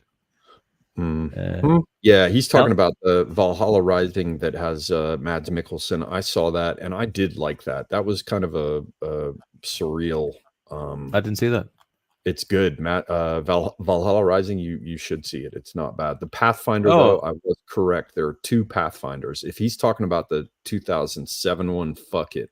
But the 1987 Pathfinder, which is about a young Sami man who witnesses a band of vicious raiders slay his family and flees to a nearby village where he learns he must become a Pathfinder. It's by Niels Gaup. Okay, that one's good. The 1987 Pathfinder is quite good. Okay, don't know that one. Someone sent me a super chat. I didn't realize. Enlightened Despot sends $10. Thank you. Fun stream. Next round on me. Thank you very much. Someone mentions. I forgot what Prince of Darkness. That was a good one, but that's probably one of his last really good ones. Here, this is incredibly gay, but I actually have to run to the bathroom again really quick. So give it one more. You talk about something I'll be right back. All right. Hot damn. All right. I'm going to try to. I'll go back down through the rest of my movie thread if it's still open. Oh shit, it isn't still open. So I'm going to look at some other movies that were badass once upon a time. Or no, I'll look in the chat and I'll see if there's anything else in the chat here that is worth responding to.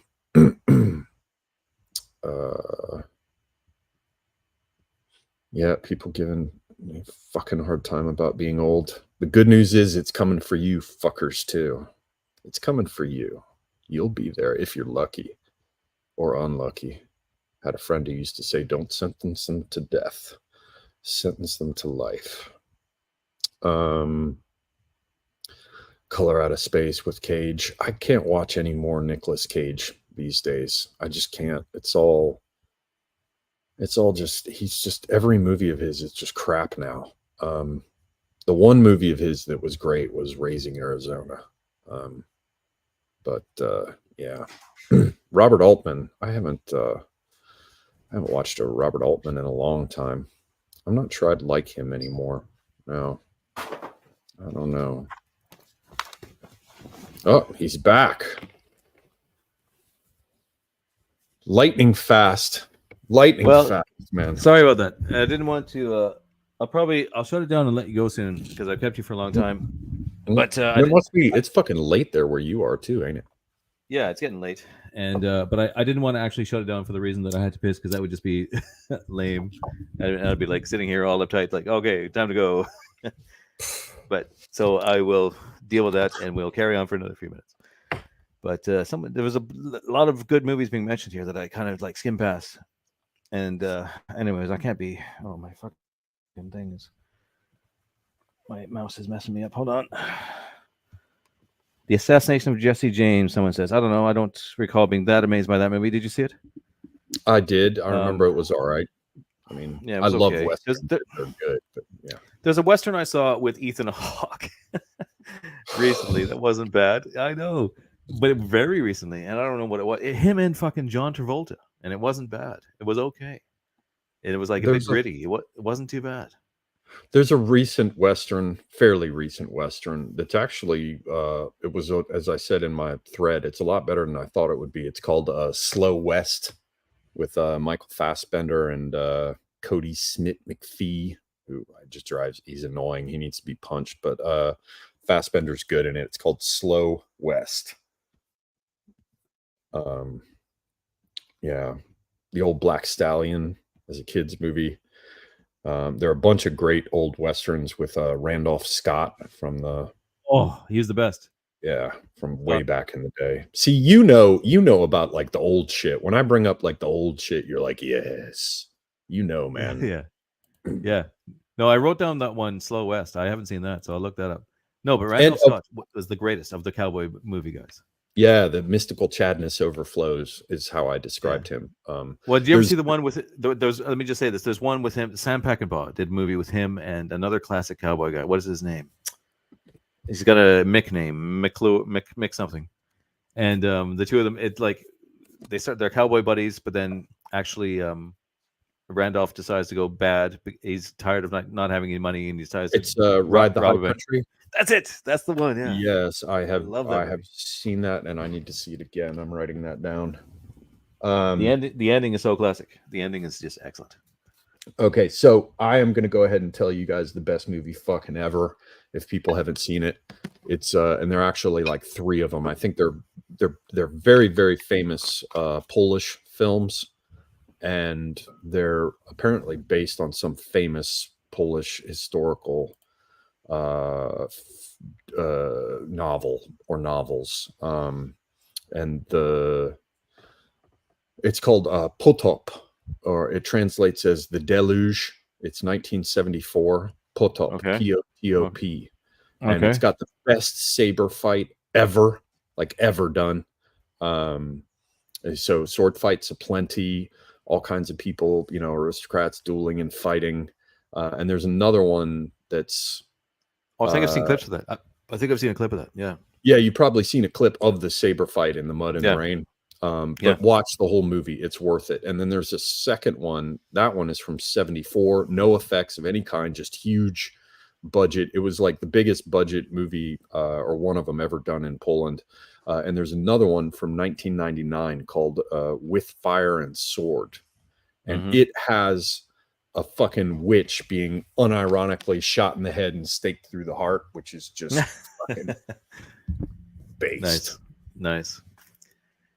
Yeah, the one I don't know the name of the movie I saw with Travolta and Ethan Hawke, who you hate, but it wasn't bad. But I believe it's made by the same people. I just want to mention this. That made a horror that I thought was really good, and it's good because it's trying to. It was trying to look. There was a series of horrors that came out a few years ago. It seemed like that were trying to recreate the feel of '80s horror in every way, and setting it in the '80s and like shooting it in every way, like an '80s movie. People like that have our sensibilities, I guess. And what was it called? I think it was called "We Are Still Here" or something. We Still Live Here. It's about these people move. It's like a classic haunted house kind of thing. These people move into a house, and there's like weird black ghosty people with white eyes that live in the basement, and they burn you when they touch you. And it was actually really good and quite really well made. I think it's called "We Are." Here. I think it's "We Are Still Here." I think you'd like it. I'm pretty sure they're the same ones who made that cowboy movie I'm talking about. And actually, here's a cowboy horror. Dan Cooper says any S. Craig Zahler fans. Do you know him? If you don't, you will love him. Write his name down. I insist. S. Craig. Okay. Did you see Bone Tomahawk? Yes, I actually did, and I liked that. Yeah, it's good, wasn't it? Yeah. So that's him. He also is he plays in a metal band. He has a metal band that's pretty good. What are they called? What else he has? Blue Flame Cavalry or something. What are they called? Brawl in Cell Block 99. Yeah, that's good too. That's Dragged Across Concrete. I saw, and I think I liked that too. It's not his best one, but the other two, Cell Block 99 and Bone Tomahawk are excellent. Yes, well, so Dan Cooper. Bone Tomahawk I've actually watched twice because I liked it. But he has a metal band that's pretty good too. If you look up his metal band, the director, they're actually pretty good as well. Hot damn! I got.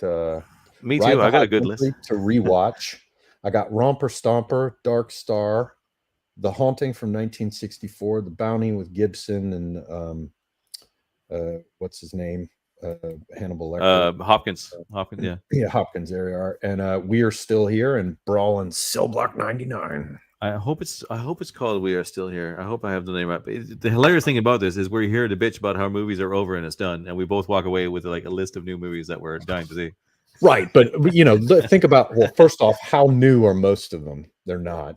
Well, yeah, they're not. Yeah, exactly. And given the total volume of movies that have come out, I mean, overall, we're on the way out. Oh, Enlightened Despot sent me more money.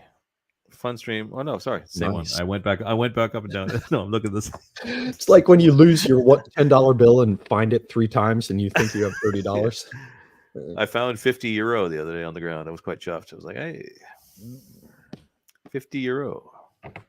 Yeah, it's not nothing. Roger Moore had a fairly ridiculous skiing scene. I don't remember which one. Honor Majesty's Secret Service. Yeah, you can't. You must credit the Bond movies. They were unique in film, and the way they did the action and everything, and the whole. I don't know. They always deserve a mention of some kind, anyways. I'm gonna watch them all again. You should, yeah. The best ones I think are the Connery ones, especially the later Connery ones, and then the early Roger Moore ones are very good. I really actually give up as soon as Timothy Dalton and all that kind of shit. No, actually, the first Timothy Dalton I still like as well, but then the second one was crap, and then everything after that is crap. Because as soon as what's his name, Pierce Brosnan, as soon as he started, the political correctness came into it. They turned M into a woman, and she's being all sassy, like, "Oh, you don't like taking orders from me? Well, that's just the way it's going to be." Like right off the bat, like James Bond taking the order, like getting bossed around by chicks. It just does not work at all. Yeah, he was no, it doesn't work. What else we got here? Dark City. Okay, I'm behind again. Oh, Enlightened Despot has become a new member. What does that mean? He's subscribed to me or something? I don't know what that means. It's a big green thing with a star. Rick D is there. Good evening. Cage is great in the most ridiculous way possible. We're talking about like Nick Cage? That's so far back. Oh, Coppola, yeah, we figured out Coppola. I'm almost caught up. We'll get there. Is that Tangerine Dream? Legend was a good movie. Do you like Legend? Yeah, I enjoyed it. I remember seeing it. Yeah, with the original soundtrack, Tangerine Dream. That's what I liked. That's what was better. So that was weirder with having the prog rock soundtrack. Legend was the one that had Tim Curry as a giant devil, right? Yeah. Yeah. Excellent pre-CGI effects, I would say. Mm-hmm.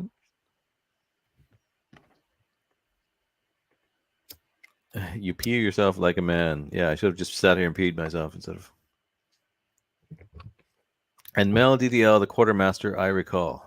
And Mel DDL, Rick D says. I'm not sure what you mean. And they're talking about Daniel Day-Lewis. Oh, were you talking about that when I was gone? Daniel No. Day-Lewis? I don't remember. I don't know what they're talking about Daniel Day-Lewis for. Maybe he was in the bounty. I don't. Oh, remember. they're right. That's exactly it. Yes, he was. You're right. I forgot about that. He lives not too far from here in what's it called? Roundstone, I think he lives. Yeah. So what do you think? I guess we should stop. Well, yeah. Actually, what's happening to me is I'm getting fucking cold. I came out here and my little radon reader said that the gas level was high, so I ran the fan for a minute. But so I brought some air in. But yeah, it's probably best if I don't sit out in here, not having. Okay, no problem. I finally caught up with the chat, so there we go. And then nothing more to say. Nothing more to say. Well, other than it's always a pleasure to come on. I'm glad to be back. I think this is my third time. I think so, yeah. And there was a great span of time that passed in between, but it's my pleasure to be a guest again, and I thank you, sir. Yes, and thanks for coming on. And it's always great to see you. I will do it again sometime. We've aged, yes, we aged greatly since the last time. We've visibly aged, both of us. So people can enjoy the time lapse of watching us still bitching about the world. And, fuck it, it's all fucked up. They don't make it like they used to. That's it, yeah. Oh. But it's true. It's true. It is. But I will see you got to get your drinking on now during this stream, but I'm going to go and do a Friday night cocktail hour with John D. So I'm going to be drinking a fair amount of whiskey. If anyone wants to come in, it'll be live on Twitter later this evening. I feel sure within an hour or two. Excellent. Excellent. Yes. Do that. Join them. And I'll let you go. So there you go. Right. Movies. We talked about movies. You heard some movies. That was the movies. So thanks to Semiogogue. Thanks to everybody. I'll say goodbye. Good night, sir. Thanks again. Thank you. We'll talk to you soon.